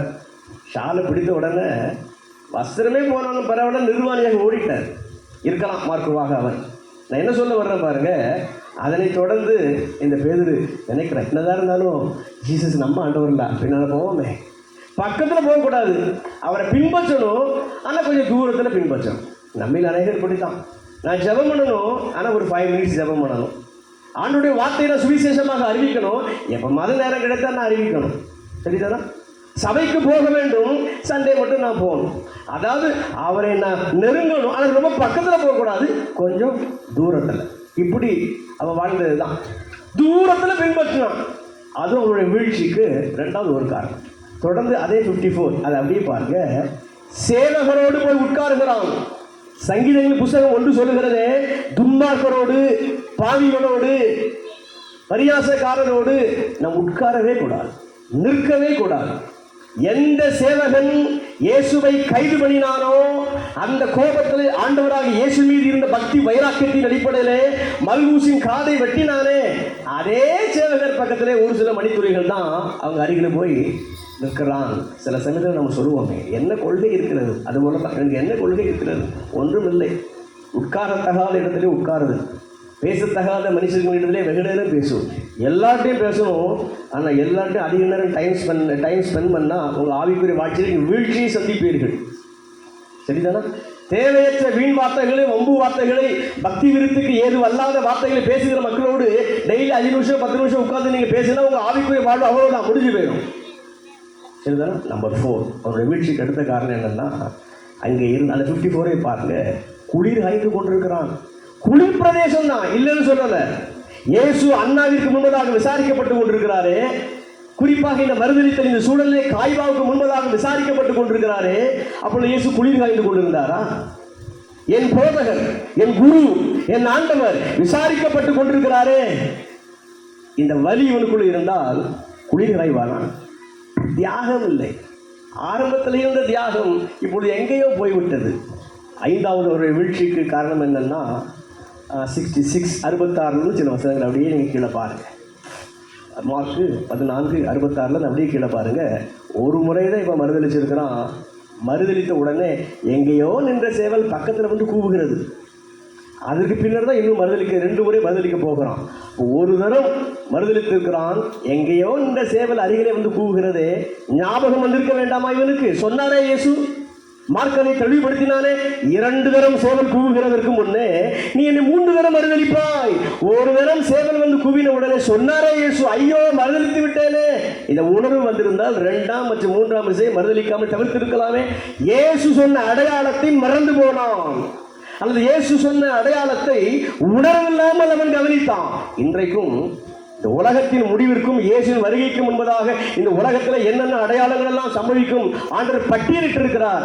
அடையாளத்தை பார்த்தும் அடையாளத்தை நிதானிக்க தெரியாமல், அது அடையாளத்தை பார்க்க தெரியாமல், அந்த அடையாளத்தை பார்த்து நம்முடைய ஆவிக்குரிய வாழ்க்கை சரி செய்து கொள்ள தெரியாமல் இருந்தால் நாமும் நம்முடைய ஆவிக்குரிய வாழ்க்கையில் வீழ்ச்சியைத்தான் சந்திப்போம். அப்படி இருந்தும் இது தேவனுடைய அன்பை பாருங்க, அதுதான் அற்புதமான ஒரு அன்பு. எழுதிக்கொள்ளுங்க, லூக்கா 22:60 வசனத்தை பாருங்க. இந்த பேர் இந்த அளவுக்கு கீழே இறங்கி என்னை மறுதளிச்சிட்டாலும் பரவாயில்லப்பா, நான் இந்த பேருக்காக ஜெபம் பண்ணியிருக்கிறேன். இந்த சாத்தான் புடைப்பில் எல்லாரும் ஓடினாலும் இவன் இன்னும் அதிகமாக என்னை மறுதளிச்சிட்டான், ஆனால் நான் ஜெபம் பண்ணியிருக்கிறேன், மறுபடியும் என் ஜெபம் இவனுக்கு குணப்பட வைக்கும் என்று இயேசு அறிந்து திரும்பி பார்க்கிறார். இந்த ஜீசஸ் மட்டும் இவனை திரும்பி பார்க்கலன்னா யூதாஸ் எப்படி தற்கொலை செய்து மாண்டிருப்பானோ அதுபோல இவனுக்கும் அப்படிப்பட்ட ஒரு சூழல் வந்திருக்கும். நீங்கள் வீட்டு போய் வாசி பாருங்க, லூக்கா 22:60. அதே ஆண்டவர் ஒருவேளை 1 hour ஜெபம் என்னுடைய வாழ்க்கையில் இல்லாமல் இருக்கலாம். உட்காரத்தகாத மக்கள் மத்தியிலே டைம் வேஸ்ட் பண்ணி பேசிக்கொண்டிருக்கலாம். தேவைக்கு வாழாமல் ஆடம்பரத்திற்காக லக்ஸுரி குளிர் காய்ந்தது போல அப்படிப்பட்ட ஒரு வாழ்விலை நாம் வாழ்ந்து கொண்டிருக்கலாம். அடையாளத்தை பார்க்க தெரியாமல் எவ்வளவு அடையாளங்கள் பூமியில் நடந்து கொண்டிருக்கிறது. அது இயேசுவின் வருகையை மணியடித்து சொல்லுகிறதே, நாம் தயாராக வேண்டுமே, பிறரை தயார்படுத்த வேண்டுமே, இதை எண்ணம் இல்லாமல் அடையாளத்தை பார்க்க தெரியாமல் நாம் வாழ்ந்திருக்கலாம்.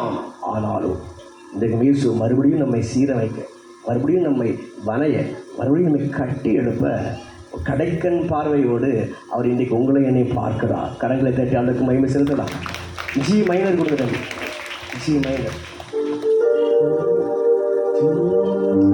சேவல் கூவிடும் 3 வேளையும் சொந்த குருவை மறுதலித்தான். சேவல் கூவிடும் 3 வேளையும் சொந்த குருவை மறுதலித்தான். ஓடி ஒளியும் பெருருவையும் தேடி என்பாய் நோக்குகின்றார். ஓடி ஒளியும் பெருருவையும் தேடி என்பாய் நோக்குகின்றார். ஏறுகின்றார் தள்ளாடி தவழ்ந்து களை போடே என் இயேசு குருசை சுமந்து என் நேசர் கொல்கோதா மலையின் மேல் நடந்து ஏறுகின்றார். பாயிண்ட் நம்பர் 2, நமது மறுதலித்தல்கள். இந்த 3 காரியங்களையும் சொல்ல போறேன். நம்முடைய மறுதலித்தல். பாயிண்ட் நம்பர் 1 எழுதிக்கொள்ளுங்க, வாசிக்க வேண்டாம். எபிரேயர் 6:4. நேற்று தினத்தில் நான் சொன்னேன் அதே வசனங்கள் தான். எபிரேயர் 6:4. ஒரு தரம் இயேசுவால் நாம் பிரகாசிப்பிக்கப்பட்ட பின்னர், ஒரு தரம் பரம ஈவாகிய ரட்சிப்பை பெற்ற பின்னர், ஒரு தரம் பரிசுத்த ஆவியானவரை நாம் பெற்ற பின்னர், ஒரு தரம் தேவனுடைய நல் வார்த்தைகளை நாம் அறிந்த பின்னர், அதையெல்லாம் நாம் ருசி பார்த்த பின்னர், இனி வரக்கூடிய உலகம், புதியவான புதிய பூமி, அதையெல்லாம் நாம் அறிந்த பின்னர், ஏதோ துன்பத்தை காரணம் காட்டி, பாடுகளை காரணம் காட்டி, அல்லது சிற்றின்பத்தை காரணம் காட்டி, இவரை பின்பற்றுவதை நான் விட்டுவிடலாமே என்று அவரை மறுதலித்து அவரை விட்டு நாம் பின்வாங்கினால், நம் இயேசு மறுபடியும் சிலுவையில் அறைகிறோம் என்று நேற்றைய தினத்தில் நான் சொன்னேன். இந்த இடத்துல நான் எதை சொல்ல விரும்புகிறேன் என்று சொன்னால், அவரை விட்டு நாம் பின்வாங்கினால் அதுக்கு பேர் தான் அவரை மறுதலித்தல். அப்படிதான் அங்கே போடு. இவர் யாருக்கும் அப்படிதான் எழுதுறாரு. அவர்கள் ஒரு தரம் ரட்சிப்பின் அனுபவத்தை பெற்ற பின்னர், பரிசுத்த வாழ்வை பெற்ற பின்னர், பரிசுத்த ஆவியை பெற்ற பின்னர், தேவனுடைய வார்த்தையை அறிந்த பின்னர், இனி வரக்கூடிய உலகத்தை, பரலோகத்தை குறித்த செய்திகளை, சரத்துக்களை அறிந்த பின்னர் அவரை விட்டு நாம் பின்வாங்கும் போது நாம் அவரை மறுதலிக்கிறோம். வாழ்வோ சாவோ, பவுல் சொல்லுகிறாரு, மரணமானாலும் ஜீவனானாலும் வாழ்வானாலும் எதுவானால், உயர்வோ தாழ்வோ எதுவோ, அவர் மீது நம்ம வச்சிருக்கிற அன்பை எதுவும் பிரிக்க முடியாது என்று சொல்லுகிறாரே, அந்த நிலைப்பாட்டுக்கு நம்ம வளரணும். கரங்களை தட்டி அவனுக்கு மகிமை செலுத்தலாமா? எதற்கெடுத்தாலும் ஆண்டவரை விட்டு நாம் பின்வாங்கினால், அன்றைக்கு பேதுரு மறுதலித்தால் என்று சொல்லுகிறோமே, அவனுக்கு நமக்கு என்ன வித்தியாசம் இருக்கிறது? நாமும் இன்றைக்கு மறுதலித்துக் கொண்டுதான் இருக்கிறோம். நம்பர் 2, நமது மறுதலித்தல் தான் நம்பர் 2. இதை நம்ம வாசிக்கலாம். 1 தீமோத்தேயு 5ஆம் அதிகாரம் 8ஆம் வசனம். 1 தீமோத்தேயு 5:8. ஒருவன் தன் சொந்த ஜனங்களையும், நல்லா கவனிக்கணும், ஒருவன் தன் சொந்த ஜனங்களையும் விசேஷமாக தன் வீட்டாரையும் விசாரியாமர் போனால் அவன் விசுவாசத்தை மறுதலித்தவனும் அவிசுவாசியிலும் கெட்டவனுமாய் இருப்பான். நல்லா கவனிங்க. பவுல் தன்னுடைய அசிஸ்டன்ட் ஜூனியர் ஊழியர் தீமோத்தேயுக்கு எழுதுறாரு. ஒரு காரியம் சொல்றாரு, சொந்த குடும்பத்தை விசாரித்து கர்த்தருக்குள்ளே நடத்த தெரியலன்னா, சொந்த ரிலேட்டிவ்ஸை கர்த்தருக்குள்ளே கொண்டு வர தெரியலன்னா, கர்த்தரை பற்றி அறிவித்து அவர்களை விசாரித்து நடத்த தெரியலன்னா, அவங்க கூட விசுவாசத்தை மறுதலிக்கிறவங்க தான். வாழ்க்கையை செக் பண்ணுங்க.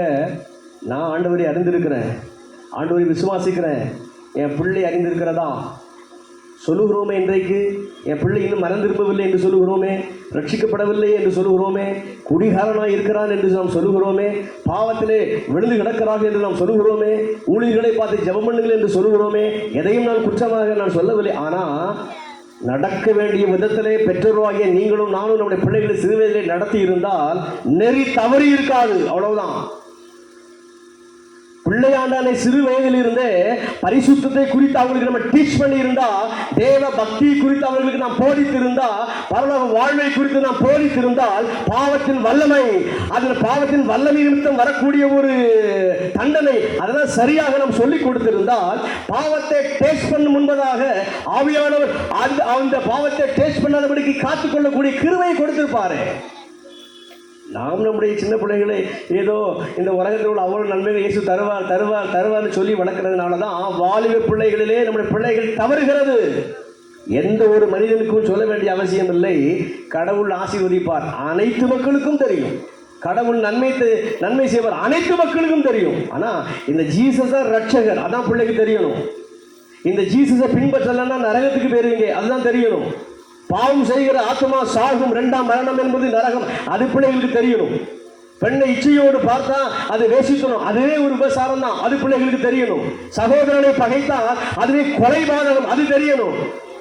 சகோதரர் ஜேம்ஸ் அவர்களுக்கும் எனக்கும் பகை இருக்கிறது என்று சொன்னால் நான் கொலைகாரன், அது நமக்கு தெரியணும். அநேக ஊழியர்களுக்கு கூட அது தெரியவில்லை, அநேக விசுவாசிகளுக்கு கூட அது தெரியவில்லை. அதை சொல்லிக் கொடுத்தா நம்முடைய பிள்ளை மனம் திரும்பும். கரங்களை தேட்டாடுக்கு மகிமை செலுத்தலாமா? அல்லேலூயா.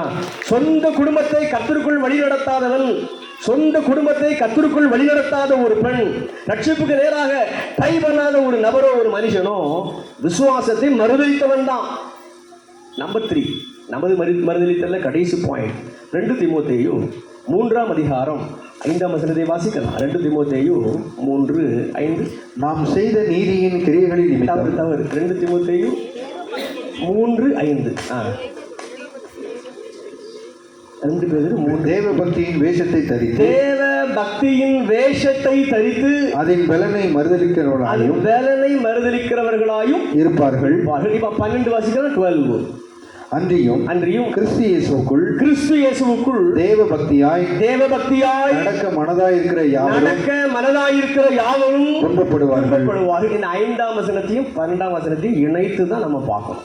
இதில் நான் என்ன சொல்ல வர்றேன்னா, இது ஆண்டவர் நமக்கு சபைக்கு கற்றுக் கொடுக்குற ஒரு காரியம் என்னன்னா, தேவ பக்தியாய் நாம் வாழ வேண்டும் என்று விரும்புகிற போது, ஆண்டவருக்குள் பரிசுத்த வாழ்வு வாழ வேண்டும் என்று நாம் விரும்புகிற பொழுது, அவரோடு ஐக்கியம் கொண்டு நித்திய ஜீவனை நாம் பெற வேண்டும் என்று விரும்புகிற போது, அவருடைய அழைப்புகள் அவருடைய சித்தங்களுக்கெல்லாம் நான் பங்குள்ளவனாக மாற வேண்டும் என்று விரும்புகிற பொழுது, என் டயசிஸ் என்ன, என் மாவட்டத்தை என்ன, உலகத்தையே கர்த்தருக்குள் நான் கொண்டு வரணும், பெரிய அளவு ஆண்டவருடைய ராஜ்யத்தை சுவிசேஷத்தை அறிவிக்கணும், இந்த கனவோடு நாம் செயல்பட்டு ட்ரை பண்ணுகிற பொழுது துன்பம் வரும். அதெல்லாம் போடுது. தேவ பக்தியாய் வாழ வேண்டும் என்று விரும்புகிற பொழுது துன்பம் வரும். இப்போ 5ஆம் வசனத்தை பாருங்க.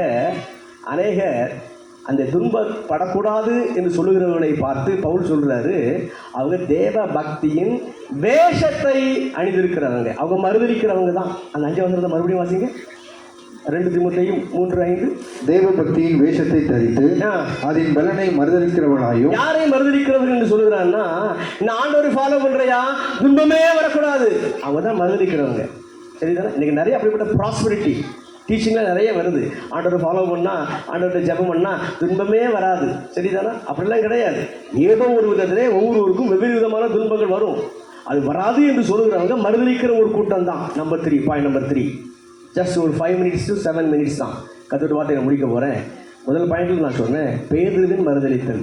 செகண்ட் பாயிண்டில் நான் சொன்னேன் நமது மறுதலித்தல். இப்போ பாயிண்ட் நம்பர் 3 இயேசுவின் மறுதலித்தல். இயேசுவும் மறுதலிப்பாரா?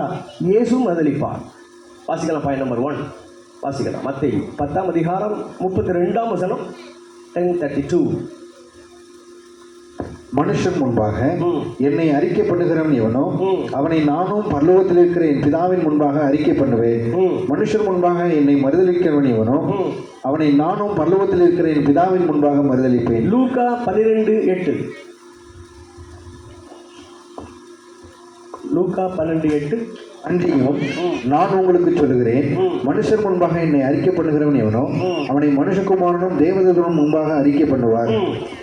மனுஷர் முன்பாக என்னை மறுதலிக்கிறவன் தேவதூதர் முன்பாக மறுதலிக்கப்படுவான். இயேசு குறிப்பிடுகிறார், வெட்கப்படாமல் சபைக்கு முன்பதாக, சமூகத்தில் உள்ள மக்களுக்கு முன்பதாக, இயேசுதான் என்னை ரட்சித்தாரியா, இந்த இயேசுதான் வரப்போகிறாரியா, இயேசுதான் பரிசுத்த வாழ்வு தரப்போகிறார் என்று சொல்லுவதற்கு பயப்பட்டு தயங்கி வெட்கப்பட்டால் மறுமையிலே ஆண்டவர் 1 பிதாவுக்கு முன்பாக, 2 தூதர்களுக்கு முன்பதாக. மத்தேயு எழுதுகிறார் பிதாவுக்கு முன்பதாக, லூக்கா எழுதுகிறார் தேவதூதர்களுக்கு முன்பதாக. அந்த சமயத்தில் இயேசு இந்த ஐசக் எழுதுகிறேன்னா எனக்கு தெரியவே தெரியாதுன்னு சொல்லுவார். இந்த ஜேம்ஸா எனக்கு தெரியவே தெரியாது என்று சொல்லுவார். அந்த நிலை நமக்கு வராதிருக்க இப்போமே கிறிஸ்துவுக்குள் தைரியமாக அவரை பற்றி பிறருக்கு நாம் எடுத்துரைப்போம். கரங்களை தட்டி அவருக்கு மகிமை செலுத்தலாமா? அல்லேலூயா. வாசிக்கலாம். யோவான் எழுதின சுவிசேஷம் 12ஆம் அதிகாரம் 42. யோவான் 12:42 வாசிக்கலாம். ஆகிலும் அதிகாரிகளிலும் அநேகர் அவரிடத்தில் விசுவாசம் வைத்தார்கள். அநேகர் இயேசு கிறிஸ்துவினிடத்தில் விசுவாசம் வைத்தார்கள். அப்படி இருந்தும் ஜெப ஆலயத்துக்கு புறம்பாக்கப்படாதபடிக்கு பரிசேயர் நிமித்தம் அதை அறிக்கை பண்ணாதிருந்தார்கள். அவர்கள் தேவனால் வருகிற மகிமையை மனுஷரால் வருகிற மகிமையை அதிகமாய் விரும்பினார்கள். தேவனால் வருகிற மகிமையிலும் மனுஷரால் வருகிற மகிமையை அதிகமாக விரும்பினார்கள். இயேசு சொல்கிறார், நிறைய பேர் அந்தரங்கமா என்னை பின்பற்றுறாங்க, நிறைய பேர் அந்தரங்கமா என்னை விசுவாசிக்கிறாங்க. ஆனால் அவங்க டிக்ளேர் பண்ணுறது இல்லை, நான் ஜீசஸின் சீஷன் டிக்ளேர் பண்ணுறது. ஏன்னா பரிசேயர்களுக்கு பயம், ஜெபாலயத்துக்கு புறம்பாக்கிடுவாங்க, நான் இயேசு எங்கள் பெயரை உச்சரிக்கக்கூடாது அப்படின்னு அவங்க கட்டளை போட்டிருக்காங்க. அதுக்கு பயந்து தான் என்ன டிக்ளேர் பண்ண மாட்டேங்காங்கன்னு இயேசு சொல்கிறார். தொடர்ந்து சொல்கிறார், அவங்க தேவனால் எங்களுக்கு என்ன மகிமை வரும் அதெல்லாம் வேண்டாம் ஐயா, மனுஷனால் வருகிற மகிமையே போதும்னு சொல்லி என்னை மறுதளிக்கிறார்கள் என்று கூறுகிறார். இப்படிப்பட்ட மக்களை எங்கும் காணலாம். நிறைய பேர் எனக்கும் தெரியும், நீங்களும் யோசிச்சு பாருங்கள். நிறைய மக்கள் இயேசு அறிந்திருக்கிறோன்னு சொல்லுவாங்க, ஆனால் டிக்ளேர் பண்ண மாட்டாங்க. இதுவும் மறுதளித்தலுக்கு சமானம் தான். வீட்டில் போய் வாசிங்க, யோவான் எழுதின சுவிசேஷம் 9:18 வாசி பாருங்க. பார்வையற்றவர், பிறவிக்குருடர், ஆண்டவர் பார்வை கொடுக்கிறார். பெற்றோர் பாருங்க பரிசேயருக்கு பயப்படுறாங்க, யூதர்களுக்கு பயப்படுறாங்க. கேள்வி கேட்கிறாங்க, இவர் எப்படி குணமானான்? பெற்றோர் சொல்றாங்க, எங்களுக்கு தெரியாது, இவனே கேளுங்க, இவன் வயது உள்ளவன் தானே. ஏன் காரணம் போட்டிருக்கு, யூதர்களுக்கு பயம், பரிசேயர்களுக்கு பயம். சுகத்தை கொடுத்தா கூட அந்த இயேசுதான் தந்தான்னு சொல்வதில் அவ்வளோ பயம் இருக்கிறது. அப்போ பாயிண்ட் நம்பர் 1, நீங்களும் நானும் இந்த உலகத்தில் இயேசுவின் நாமத்தை சொல்ல பயந்தால் அல்லது சொல்ல வெட்கப்பட்டால் மறுமையிலே அவர் நம்முடைய பெயரை சொல்ல வெட்கப்படுவார், அவர் நம்மை மறுதளிப்பார். பாயிண்ட் நம்பர் 2, ரெண்டாவது பாயிண்ட் நம்பர் 2 வாசிக்கலாம். லூக்கா, அதை பாருங்க, வசன நேரம் ஆயிடும். லூக்கா 13:22 பாருங்க. லூக்கா 13:22 பாருங்க. இயேசு அப்படியே வந்து கொண்டே இருக்கிறார், எருசலேமை நோக்கி பயணப்படுகிறார். போகிற போது நிறைய கிராமங்கள் வருகிறது, நிறைய பட்டணங்கள் வருது, பிரீச் பண்ணி கொண்டே போகிறார், பரலோக ராஜ்யத்தின் செய்திகளை பிரசங்கித்துக் கொண்டே போகிறார். அப்பொழுது ஒருவன் வருகிறான், ஒரு கேள்வியை கேட்கிறான். என்ன கேள்வி கேட்கிறான் தெரியுமா? ஆண்டவரே, ரட்சிக்கப்படுகிறவர்கள் சில பேர் தானோ? என்ன கேட்கிறாங்க? ஆண்டவர் எவ்வளவு பேர் ரட்சிக்கப்படுவாங்க, குறிப்பா எவ்வளவு பேர் பரலோகம் வருவாங்க அப்படிங்கிற கேள்வி நம்ம கூட வரும் பார்த்தீங்களா? அது போல கேட்கான். இப்போ அவனுக்கு ஆண்டவர் என்ன பதில் சொல்லியிருக்கணும்? இல்லைப்பா, நிறைய பேர் ரட்சிக்கப்படுவாங்கன்னு சொல்லியிருக்கணும். இல்லை என்றால் ஆமாப்பா நீ சொல்வது போல சிலர் தான் ரட்சிக்கப்படுவாங்கன்னு சொல்லியிருக்கணும். ஆனால் என்ன சொன்னார்னா கொஞ்சம் புரிந்து கொள்ள கடினமாக சொல்கிறார். அந்த வசனத்தை கண்டுபிடிச்சிட்டிங்களா? 23-24 இடுக்கமான எத்தனை வசனம்? 24 கவனிங்க, வாசிக்க கேட்கலாம். இடுக்கமான வாசல் வழியாய் உட்பிரவேசிக்க பிரயாசப்படுங்கள். அநேகர் உட்பிரவேசிக்க வகை தேடினாலும் அவர்களாலே கூடாமற் போகும் என்று உங்களுக்கு சொல்லுது. அவன் கேட்ட கேள்விக்கு இது தகுதியான பதில் தானா? தகுதியான பதில் தான், ஆனால் கொஞ்சம் யோசித்தா தான் புரியும். இப்போ இயேசு என்ன சொல்றாரு தெரியுமா? ஆமாப்பா நீ சொல்வது போல சிலர் தான் சொல்றாரு, ஆனால் டைரக்டா சொல்லலை. என்ன சொல்றாருன்னா ரட்சிக்கப்படுகிறவங்க சிலர் தானோ அப்படி கேட்கும்போது இயேசு சொல்றாரு, ஒரு நேரோ ட்ராக் இருக்குப்பா, இந்த பக்கம் ப்ராட் வே இருக்கு, இந்த பக்கம் அகலமான பாதை இருக்கு, இந்த பக்கம் குறுகிய ஒரு வழி இருக்கு. இந்த குறுகிய வழி இது வழியா இதை கண்டுபிடிக்கிறவங்களே கொஞ்சம் பேர் தான். அப்படின்னா என்ன பொருள்? குறுகிய வழிக்குள்ள போனாதான் ரட்சிக்கப்பட முடியும். நீ சொல்றது போல ரட்சிக்கப்படுகிறவர்கள் சிலர் தான், பரலோகத்துக்கு போறவங்க சிலர் தான் என்று இயேசு சொல்லுகிறார். ஒரு கரங்களை உயர்த்தி ஒரு ஆமேன்னு சொல்லலாமா? நான் சொல்லலை, இயேசு தான் சொல்கிறேன். தொடர்ந்து அப்படி கீழே வாசிட்டே வாங்கலேன், ஜேம்ஸ் பார்த்துட்டே வாங்க, அப்படி கீழே பார்த்துட்டே வாங்கலேன். இப்போது ஆண்டவர் டோரை லாக் பண்ணிட்டார், பரலோக டோரை லாக் பண்ணிட்டார். நிறைய பேர் தட்டுறாங்க, ஆண்டவரே கதவை திறங்க ஆண்டவரே. இப்போ ஆண்டவர் சொல்கிறாரு, அதை வாசிக்க பிரதர். வீட்டெஜமான் எழுந்து கதவை பூட்டின பின்பு நீங்கள் வெளியே நின்று ஆண்டவரே ஆண்டவரே ஆண்டவரே ஆண்டவரே எங்களுக்கு திறக்க வேண்டும் என்று சொல்லி கதவை தட்டும்போது அவர் பிரதியுத்தரமாக இயேசு பிரதியுத்தரமாக நீங்கள் எவ்விடத்தாரோ உங்களை அறியேன் என்று உங்களுக்கு சொல்லுவார். அப்பொழுது நீங்கள் உம்முடைய சமூகத்தில் போஜனமான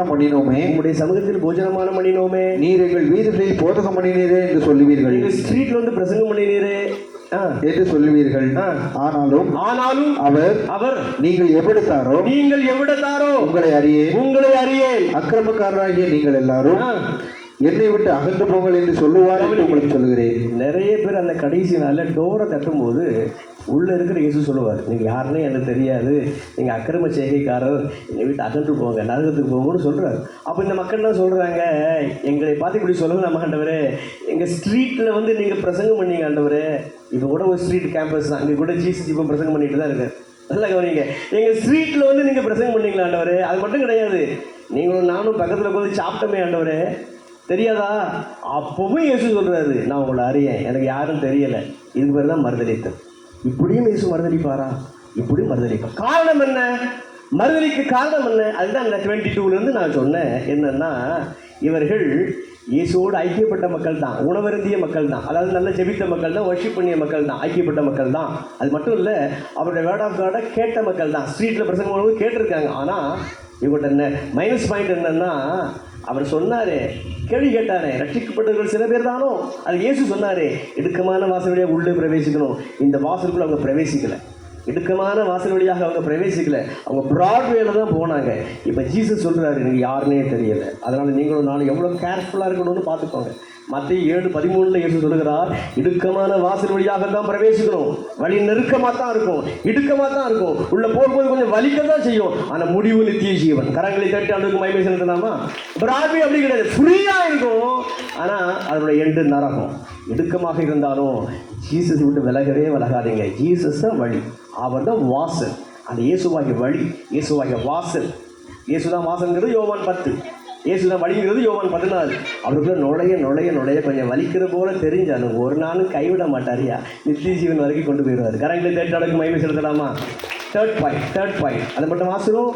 தேர்ட் பாயிண்ட் மத்தேயு 7:21, மத்தேயு 7:21 வாசிக்கலாம். பரலோகத்தில் இருக்கிற என் பிதாவின் சித்தத்தின்படி செய்கிறவனே பரலோக ராஜ்யத்தில் பிரவேசிப்பானே அல்லாமல் என்னை நோக்கி கர்த்தாவே கர்த்தாவே என்று சொல்லுகிறவன் அதில் பிரவேசிப்பதில்லை. இல்லை.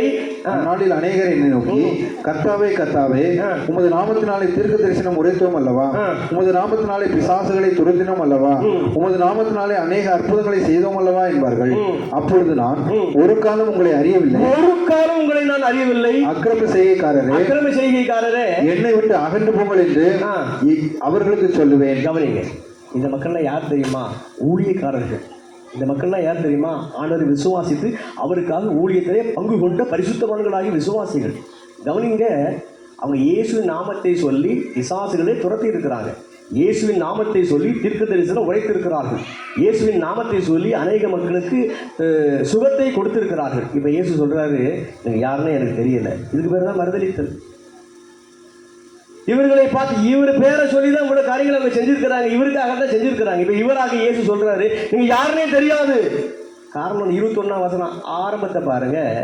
இவங்க இயேசுவின் நாமத்தை கொண்டு பிசாசை துரத்தினாலும் சுகத்தை கொடுத்தாலும் தீர்க்க தரிசனம் சொன்னாலும் அவருடைய சித்தத்தின்படி செய்யலையாம். எதையா அவருடைய சித்தம்? ஏராளமான சித்தம் இருந்தாலும் ஒரே ஒரு சித்தத்தை சொல்கிறேன், எழுதிக்கோங்க. 1 தெசலோனிக்கேயர் 4:3, நீங்கள் பரிசுத்தம் உள்ளவர்களாக வேண்டும் என்பதே தேவனுக்கு சித்தம். அப்போ நல்லா கவனிங்க, ஆண்டவர் என்னை கொண்டு பிசாசை துரத்தலாம், நல்லதுதான். ஆண்டவர் என்னை கொண்டு தீர்க்க தரிசனம் சொல்லலாம், நல்லதுதான். ஆண்டவர் என்னை கொண்டு பிசாசுகளை துரத்தலாம், சுகத்தை கொடுக்கலாம். ஆனால் நான் பாவம் உள்ளவனாக இருந்தால் நான் பயப்படலை. நான் சொல்கிற மட்டும் நீங்கள் கவனிங்க. ஒரு ஆடியோ வந்ததே சில தினங்களுக்கு முன்னர். அந்த ஊழியர் கூறுகிறார், ஒரு பெண்ணை முத்தமிட்டேன். கூறுறாரா? எனக்கு டிவோர்ஸ் ஆகிட்டுனா திருமணம் நாங்கள் பேசி வைத்திருக்கிறோம் சொன்னாரா? நான் யாரை சொல்லுகிறேன் என்று உங்களுக்கு தெரியும். இப்படிப்பட்ட ஊழியர்கள், இவர்களைப் போல நீங்களும் நானும் இருந்தால், ஒரு பக்கம் கர்த்தருடைய ஊழியத்தில் இன்வால்வ் ஆகி செய்து கொண்டு, இன்னொரு பக்கம் ஆண்டவரை துதித்து சோதரித்து கொண்டு பரிசுத்தம் இல்லாமல் வாழ்ந்தால் ஒரு நாள் அவர் அருகிலே நிற்போம். அவர் சொல்லுவார், நீங்கள் யாருன்னே தெரியாது. அந்த நாளில் மார்கழி அடித்து புலம்புவோம். பாயிண்ட் நம்பர் 4, கடைசி 2 minutes தான், கடைசி பாயிண்ட். மத்தேயு எழுதின சுவிசேஷம் 25ஆம் அதிகாரம் 10ஆம் வசனம் வாசிக்கலாம். மத்தேயு 25:10. மைக்கில். அப்படியே அவர்கள் வாங்க போனபோது மணவாளன் வந்து விட்டார். மணவாளனாகி இயேசு வந்து விட்டார். ஆயத்தமாக இருந்தவர்கள் அவரோட கூட கல்யாண வீட்டுக்குள் பிரவேசித்தார்கள். கதவும் அடைக்கப்பட்டது. பின்பு மற்ற கன்னிகைகளும் வந்து ஆண்டவரே ஆண்டவரே எங்களுக்கு திறக்க வேண்டும் என்றார்கள். அதற்கு அவர் உங்களை அறியேன் என்று மெய்யாகவே உங்களுக்கு சொல்லுகிறேன் என்றார். ஓகே, இந்த 10 பேரும் யாருன்னா ஹோலி வெர்ஜின்ஸ், பரிசுத்த கன்னிகைகள். வீட்டிலுமே வாசிங்க. 2 கொரிந்தியர் 11 2 வாசி பாருங்க. பரிசுத்தமாக்கப்பட்ட சபை மணவாளனாகிய இயேசுவுக்கு நியமிக்கப்பட்ட ஒரு என்கேஜ்மெண்ட். நம்ம என்றைக்கு நாம் கர்த்தருக்குள் வருகிறோமோ அன்றைக்கு இயேசுவாகிய புருஷனுக்கும் கற்புள்ள கன்னிகையாகி எனக்கும் ஒரு பெட்ரோதல், ஒரு என்கேஜ்மெண்ட் நடைபெற்று விட்டது. இப்படிப்பட்ட பரிசுத்த கன்னிகை 10 பேர் இருக்கிறாங்க. அது 5 பேரை பார்த்து ஆண்டவர் சொல்றாரு, நீங்க யாருன்னே தெரியாது. என்னையா அவரோட என்கேஜ்மெண்ட் ஆயிருக்கு, தெரியலங்கார என்ன காரணம்? அதுதான் 10ஆம் வசனத்துல தான் விடை இருக்கு. ஆயத்தமாக இல்லை. என்னைக்கு இயேசு வருவார் யாருக்கு தெரியும்? எப்போ இயேசு வருவார் யாருக்கு தெரியும்? நேற்றைக்கு ஆயத்தமாக இருந்தேன், நல்லது. இன்றைக்கு சென்ற ஆண்டு ஆயத்தமாக இருந்தேன், நல்லது. இன்றைக்கு கடந்த காலத்தில் எப்படி இருந்தேன் என்பது காரியம் அல்ல, இன்றைக்கு எப்படி இருக்கிறீர்கள்? இந்த வாரம் இந்த கடைசி கன்வென்ஷனில் உங்களை பார்த்து நான் கேட்குறேன். கடைசி கேள்வி, நல்ல கவனிங்க. இன்றைக்கு உங்கள் ஆவிக்குரிய வாழ்வின் ஸ்டேட்டஸ் என்ன? இன்றைக்கு கிறிஸ்து வந்தால், இன்றைக்கு மரணம் வந்தால் தேவராஜ்யத்துக்கு போயிடலாமா? இன்னும் மதுபானத்துக்கு அடிமைப்பட்டு கிடக்கீங்களா? இன்னும் ஸ்மோக்கிங்க்கு அடிமைப்பட்டு கிடக்கீங்களா? இச்சையில் விழுந்து கிடக்கீங்களா? பெயருக்காக சபைக்கு வந்து வீட்டிலே ஆண்டவரோடு நல் உறவு இல்லாமல் வாழ்ந்து கொண்டிருக்கிறீர்களா? அந்த ஆண்டவருக்காக பெரிய காரியங்களை செய்கிற ஊழியர்களாக இருந்தாலும், சின்ன காரியங்களை செய்கிற ஊழியர்கள் எல்லாம் இருந்தாலும், ஊழியத்தை ஒரு பக்கம் செய்து கொண்டு இன்னொரு பக்கம் பாவத்திலும் ஒரு தொடர்பு வைத்துக் கொண்டிருக்கிறீர்களா? வாழ்க்கையை செக் பண்ணுங்க. என்றைக்கு இயேசு வருவார்கள் நமக்கு தெரியாது. மரணம் என்றைக்கு வரும் தெரியாது. ஆயத்தமாக இல்லைன்னா அவர் நிச்சயம் அப்படிப்பட்டவர்களை மறுதளிப்பார். நான் பிரசங்கத்தை முடிச்சுட்டேன். 3 பாயிண்ட் சொன்னேன். பேதுரு மறுதளித்தலையும் சொன்னேன், நம்முடைய மறுதளித்தல்கள் காரியங்களையும் சொன்னேன், இயேசுவின் மறுதளித்தலின் காரியங்களையும் நான் சொன்னேன். ஜஸ்ட் ஒரே நிமிஷம் தான். நல்லா கவனிங்க. இப்போ இந்த 4 பிரசங்கங்கள் உங்களுக்கு நான் கொடுத்துருக்குறேன். அதனுடைய ஒரு சாராம்சத்தை 1 நிமிஷத்துக்கு நான் சொல்கிறேன் பாருங்கள். உங்களுக்கோ எனக்கும் மரணம் எப்படி வரும்னு தெரியாது. ஃபர்ஸ்ட் நாள் கொடுத்த மெசேஜ், நான் மரிக்கும்போது நம்முடைய கண்கள் ஒன்று பேரடைஸை பார்க்கும் அல்லது ஹெய்ட்ஸை பார்க்கும். ஒன்று கர்த்தரை பார்ப்போம் அல்லது பிசாசை பார்ப்போம். பார்த்தானே சேவன் சொன்னானே, வானங்கள் திறந்திருக்கிறதை நான் காண்கிறேன், தேவனுடைய மகிமையை காண்கிறேன், தேவனை காண்கிறேன், வலது பக்கத்தில் இயேசு இருக்கிறதை காண்கிறேன். இன்னும் மறிக்கல, ஆனால் மரண தருவாயிலேயே அவனுடைய ஆவிக்குரிய கண்கள் திறக்கப்படுகிறது. அதுபோல நான் பரிசுத்தமாய் வாழ்ந்து மறித்தா இத்தகைய நல்ல ஒரு அனுபவம் நம்முடைய கண்களுக்கு முன்பதாக தெரியும்.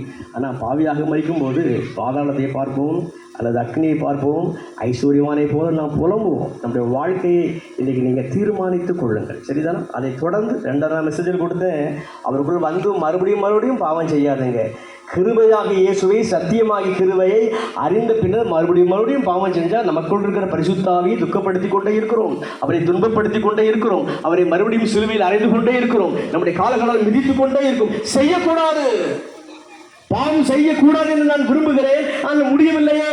நீங்க 10 நிமிஷம் ஜெபம் பண்ணா கடைசி வரைக்கும் உங்களால் பரிசுத்தமாக வாழ முடியாது. அட்லீஸ்ட் 1 ஹவராவது தேவ சமூகத்தில் காத்திருங்க. 1 ஹவர் காத்திருக்கிறவங்க 2 மணி நேரம் காத்துக்க ட்ரை பண்ணுங்க, 3 மணி நேரம் காத்துக்க ட்ரை பண்ணுங்க. அதை தாண்டி அலுவல்களின் போது பரிசுத்த ஆவிக்குள் உள்ளத்திலே ஒரு ஜெப சிந்தையிலே நீங்க காணப்படுங்க. 100 மடங்கு பரிசுத்தமாக வாழ முடியும். கரங்களை தட்டி ஆண்டவருக்கு மகிமை செலுத்தலாம். அல்லேலூயா. அது மட்டுமல்ல, இன்றைக்கு உங்களுக்கு நான் ப்ரீச் பண்ணிட்டு இருக்கேன், இயேசு மறுதளித்தல். இந்த மறுதளித்தல், அவர் மறுதளிக்க அந்த கூட்டத்தில் நீங்க ஒரு உறுப்பினராக, நான் ஒரு உறுப்பினராக அகப்பட்டு விடவே கூடாது. அல்லேலூயா. கடைசி காலையில் நான் கொடுத்தேன், அவருக்காக சிலுவையை எடுத்துக்கொண்டு சீமோன் பின்பற்றினானே, பேதுரு, பவுல் பின்பற்றினானே, உலகத்தை கலக்கினானே. எவ்வளவு பேருக்கு ஆசை இருக்கு, உங்க சிலுவை எனக்கு தாங்க, உங்க பாரமாகி சுவிசேஷ பாரமாகி சிலுவை எனக்கு தாங்க. எவ்வளவு பேருக்கு ஆசை இருக்கு? 2 காரியம் தான். 1, ஆண்டவரே என்னைக்கு மரித்தாலும் உங்க ராஜ்யம் வரணும், என்னைக்கு மரித்தாலும் உங்கள் பரிசுத்த பரதீசுக்கு நான் வரணும். மட்டுமல்ல, இந்த உலகத்தில் வாழும்போது ஏதோ ஒன்றை சாதிக்கணும்ப்பா. ஏதோ விசுவாசத்தின் ஜெபம் பண்ணினே மட்டும் இல்லை, ஒரு 100 பேரையாவது உங்களுக்குள்ளே கொண்டு வரணும்ப்பா, 1000 பேரையாவது உங்களுக்குள்ளே கொண்டு வரணும்ப்பா. ஏதோ வீணு விளையாட்டமாக நான் வாழ்ந்துடக்கூடாது. உங்கள் சுவிசேஷம் வாழும், சுவிசேஷம் அறிவிக்கப்பட நான் பயன்பட விரும்புகிறேன். உங்கள் சிலுவை என் மேலே வைங்க ஆண்டவரே. மட்டுமல்ல, பரிசுத்தமாக வாழ்ந்து பரதீசம் வர விரும்புகிறேன். அட்லீஸ்ட் என் குடும்பத்தையாவது ரிஷிப்பில் நடத்த விரும்புகிறேன். அந்த எண்ணம் உள்ளவங்க தேவ சமுதிரம் எழுந்து நில்லுங்க.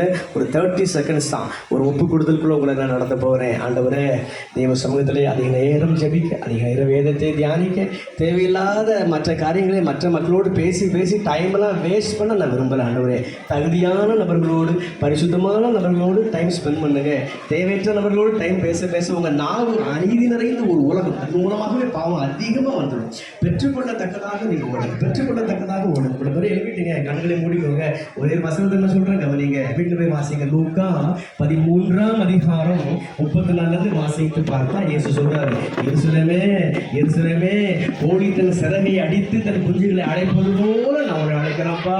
சமாதானம் பிரபுவாகி இயேசு, இன்றைக்கு என்னை ஏற்றுக்கொள். ஆனால் உனக்கு ஏற்றுக்கொள்ள மனதே இல்லையே, நான் அங்க வாய்க்கிற இயேசு குரல் இன்னைக்கு நம்ம மத்தியிலே ஒலிக்கிறது. அன்பான கர்த்தருடைய பிள்ளையே, அன்பான தேவஜனமே, ஒரு கோழி தன் குஞ்சுகளை அழைப்பது போல செட்டை அடித்து நான் அழைக்கிறேன். நீ எந்த பாவியா இருந்தாலும் நான் உன்னை புறமே தர மாட்டேன்ப்பா. என்கிட்ட வந்துரு, நீ என் அறிக்கையிடு, இது உன்னை பரிசுத்தமாக மாற்றி நான் பாதுகாப்பேன்னு இயேசு அழைக்கிற இந்த சத்தத்துக்கு நீங்க இப்போ கீழ்படிங்க. இருதயத்தில் வலது கருத்தை வச்சுக்கோங்க. நான் ஜெபம் பண்ணலை, பட் ஒரு 2 சரணத்தை பாடி நான் முடிச்சிடுறேன். ஜெப சிந்தையோடு பாடிடுங்க. தம்பி ஜி ஷார்ப் வால்ஸ். ஜீசஸ், என் எண்ணம் போல் நான் அலைந்தேனே, என்னை தடுத்திட்டதாரும் இல்லை. உம் சிலுவை அன்பை சந்தித்தேனே, நொறுங்கி விழுந்தேனே உம் பாதத்தில். ஐம்புலன்கள் யாவும் அடங்கிட, ஐம்பெரும் காயங்கள் ஏற்றதாதா. வான்பூரி கிரகங்கள் ஆழ்பவரே, என்னையும் ஆண்டிட நீரே வல்லோர். அனைத்தும் கிறிஸ்துவுக்கே, எங்கள் அனைத்தும் அர்ப்பணமே. என் முழு தன்மைகள் காவல்கள் அனைத்தும் கிறிஸ்துவுக்கே. என் வாழ்வில் இழந்த நன்மை கீழாய் எஞ்சிய நாட்களில் உழைப்பேனே. தந்த ஈவுவரங்கள் யாவும் உம் பணி சிறந்திட முற்றும் தந்தேன். அனைத்தும் கிறிஸ்துவுக்கே, எங்கள் அனைத்தும் அர்ப்பணமே. என் முழு தன்மைகள் ஆவல்கள் அனைத்தும் கிறிஸ்துவுக்கே. என் முழு தன்மைகள் ஆவல்கள் அனைத்தும் கிறிஸ்துவுக்கே. இயேசுவின் நாமத்தில் பிதாவே, ஆமென். அனைவரும் அமரும். இப்பொழுது ஒரு பாடல் பாடப்படும் பொழுது அங்கே வைக்கப்பட்டிருக்கிற இடங்களிலே உங்களுடைய காணிக்கைகளை விரும்புகிறவர்கள் செல்லலாம்.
உங்கள் சவுண்ட் தான் எல்லாம் நாம் பண்ணுவோம். நிறைவு செய்வோம். ஜெபம் செய்வோம். எங்களை நேசித்து வழிநடத்தும் நல்ல ஆண்டவரே, இந்த அருமையான வேலைக்காக உமக்கு ஸ்தோத்திரம் செலுத்துகிறோம். இந்த நாளிலே உடைய பாதத்திலே வந்து நாங்கள் அனைவரும் உடைய நாமத்தை மகிமைப்படுத்தவும், உம்மை ஆராதனை செய்யவும், உம்முடைய வேத வசனத்தை கேட்கவும் கர்த்தர் இந்த வேலைகளை கிருபையாய் தந்து உமக்கு நாங்கள் நன்றி செலுத்துகிறோம். கேட்ட நல்ல வார்த்தைகளுக்காக உமக்கு ஸ்தோத்திரம். ஆண்டவரே, நாங்கள் மறுமையில் நித்திய ஜீவனை சுதந்திரித்துக் கொள்ள எங்கள் ஒவ்வொருக்கு கிருபை தர வேண்டும் என்று சொல்லி நாங்கள் சொல்லிக்கிறோம். எங்களை அழைத்த கர்த்தர் உண்மையுள்ளவர். ஆண்டவரே, நாங்கள் உண்மை இல்லாவிட்டாலும் நீர் இல்லை, உண்மையுள்ள ஒரு தேவனாக இருக்கிறீர் சுவாமி. நாங்கள் வெறுக்க வேண்டிய காரியங்களை வெறுத்து, ஆண்டவரே, நாங்கள் கடைபிடிக்க வேண்டிய காரியங்களை நாங்கள் கடைபிடித்து பரிசுத்தமாய் நாங்கள் ஜீவிக்க எங்கள் ஒவ்வொருவருக்கும் கிருபை தர வேண்டும் என்று சொல்லி நாங்கள் ஜெபிக்கிறோம். ஆண்டவரே, நாங்கள் மறுபடியை நாங்கள் சுதந்திரித்துக் கொள்ள, நித்திய ஜீவனை நாங்கள் சுதந்திரித்துக் கொள்ள எங்களுக்கு கிருபை தர வேண்டும் என்று சொல்லி நாங்கள் ஜெபிக்கிறோம். உடைய வார்த்தையை கடந்த 3 நாட்களாக எங்கள் மத்தியிலே வந்து கொடுத்த அருமையான சகோதரருக்காக, உடன் வந்திருக்கிற சகோதரருக்காக, அவரது குடும்பத்திற்காக உமக்கு நாங்கள் நன்றி செலுத்தி ஜெபிக்கிறோம். அவர்களை கர்த்தர் இன்னும் வல்லமையாக எடுத்து பயன்படுத்தும். அநேக ஆயிரங்களுக்கு லட்சங்களுக்கும் பிள்ளைகளை ஆசீர்வாதமாக நீங்கள் பயன்படுத்த வேண்டும் என்று சொல்லி நாங்கள் ஜெபிக்கிறோம். அவ்விதமாய் செய்வதற்காக உங்களுக்கு நன்றி. இதை முன்னிட்டு நடத்துகிற ஒவ்வொரு ஜெபங்களுக்காக ஸ்தோத்திரம். ஜெபித்த உங்களுடைய பிள்ளைகள் ஒவ்வொருவருக்காக, கொடுத்த உங்களுடைய பிள்ளைகள் ஒவ்வொருவருக்காக, ஆண்டவரே, ஒவ்வொரு மக்களுக்காக உங்களுக்கு நாங்கள் நன்றி செலுத்துகிறோம். இங்கே வந்து அமர்ந்திருக்கிற என்னுடைய திருச்சபையின் பிள்ளைகளுக்காக, ஆண்டவரே, திருச்சபையின் பிள்ளைகள் அல்லாத பிள்ளைகளுக்காக, உண்மை நம்பி உங்களுடைய பாதத்தில் வந்திருக்கிற ஆண்டவரே உமது ஜனங்களுக்காக உமக்கு நாங்கள் நன்றி செலுத்திக்கிறோம். எல்லாரையும் கர்த்தரை ஆசீர்வதிக்க வேண்டும் என்று சொல்லி நாங்கள் ஜெபிக்கிறோம். கேட்ட வார்த்தையானது உடைய பிள்ளை ஒவ்வொருடைய இருதயத்திலையும் விதைக்கப்பட்டிருக்கிறது சுவாமி. இது நல்ல நிலத்தில் விதைக்கப்பட்டதாய் 100 மடங்கு பலனை கொடுக்கிற வண்ணமாக அமைப்பதற்கு ஆண்டவரே அருள் தர வேண்டும் என்று சொல்லி நாங்கள் ஜெபிக்கிறோம். அவ்விதமாக இது செய்ய போகிறதுக்காக உமக்கு நாங்கள் நன்றி செலுத்துகிறோம் சுவாமி. ஆண்டவரே, இந்த நாளில் பிள்ளை உற்சாக மனதோடு உமக்கென்று கொடுத்திருக்கிற காணிக்கை நீர் ஆசீர்வதியும்.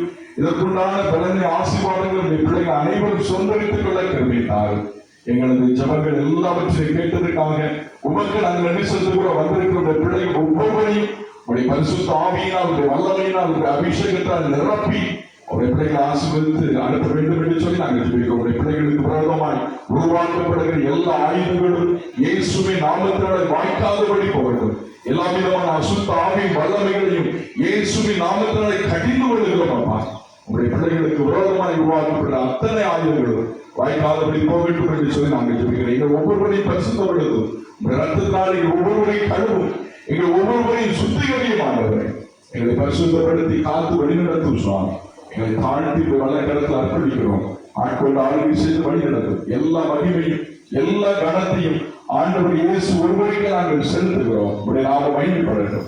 இயேசு கிறிஸ்துவின் நாமத்தில் ஜெபிக்கிறோம் நல்ல பிதாவே, ஆமென்.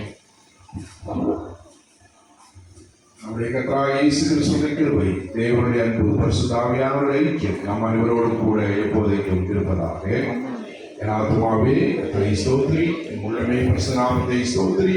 என் ஆத்மாவே கர்த்தரை ஸ்தோத்திரி, கர்த்தர் செய்த சகல உபகாரங்களையும் பரவாயில்லை. ஆமென். அனைவரும் இணைந்து ஒருவருக்கு ஒருவர் உதவி செய்து வயதானவர்களை கொஞ்சம் பார்த்து கவனித்து உணவருக்கு செல்ல உங்கள் அன்போடு கேட்டுக்கொள்கிறேன்.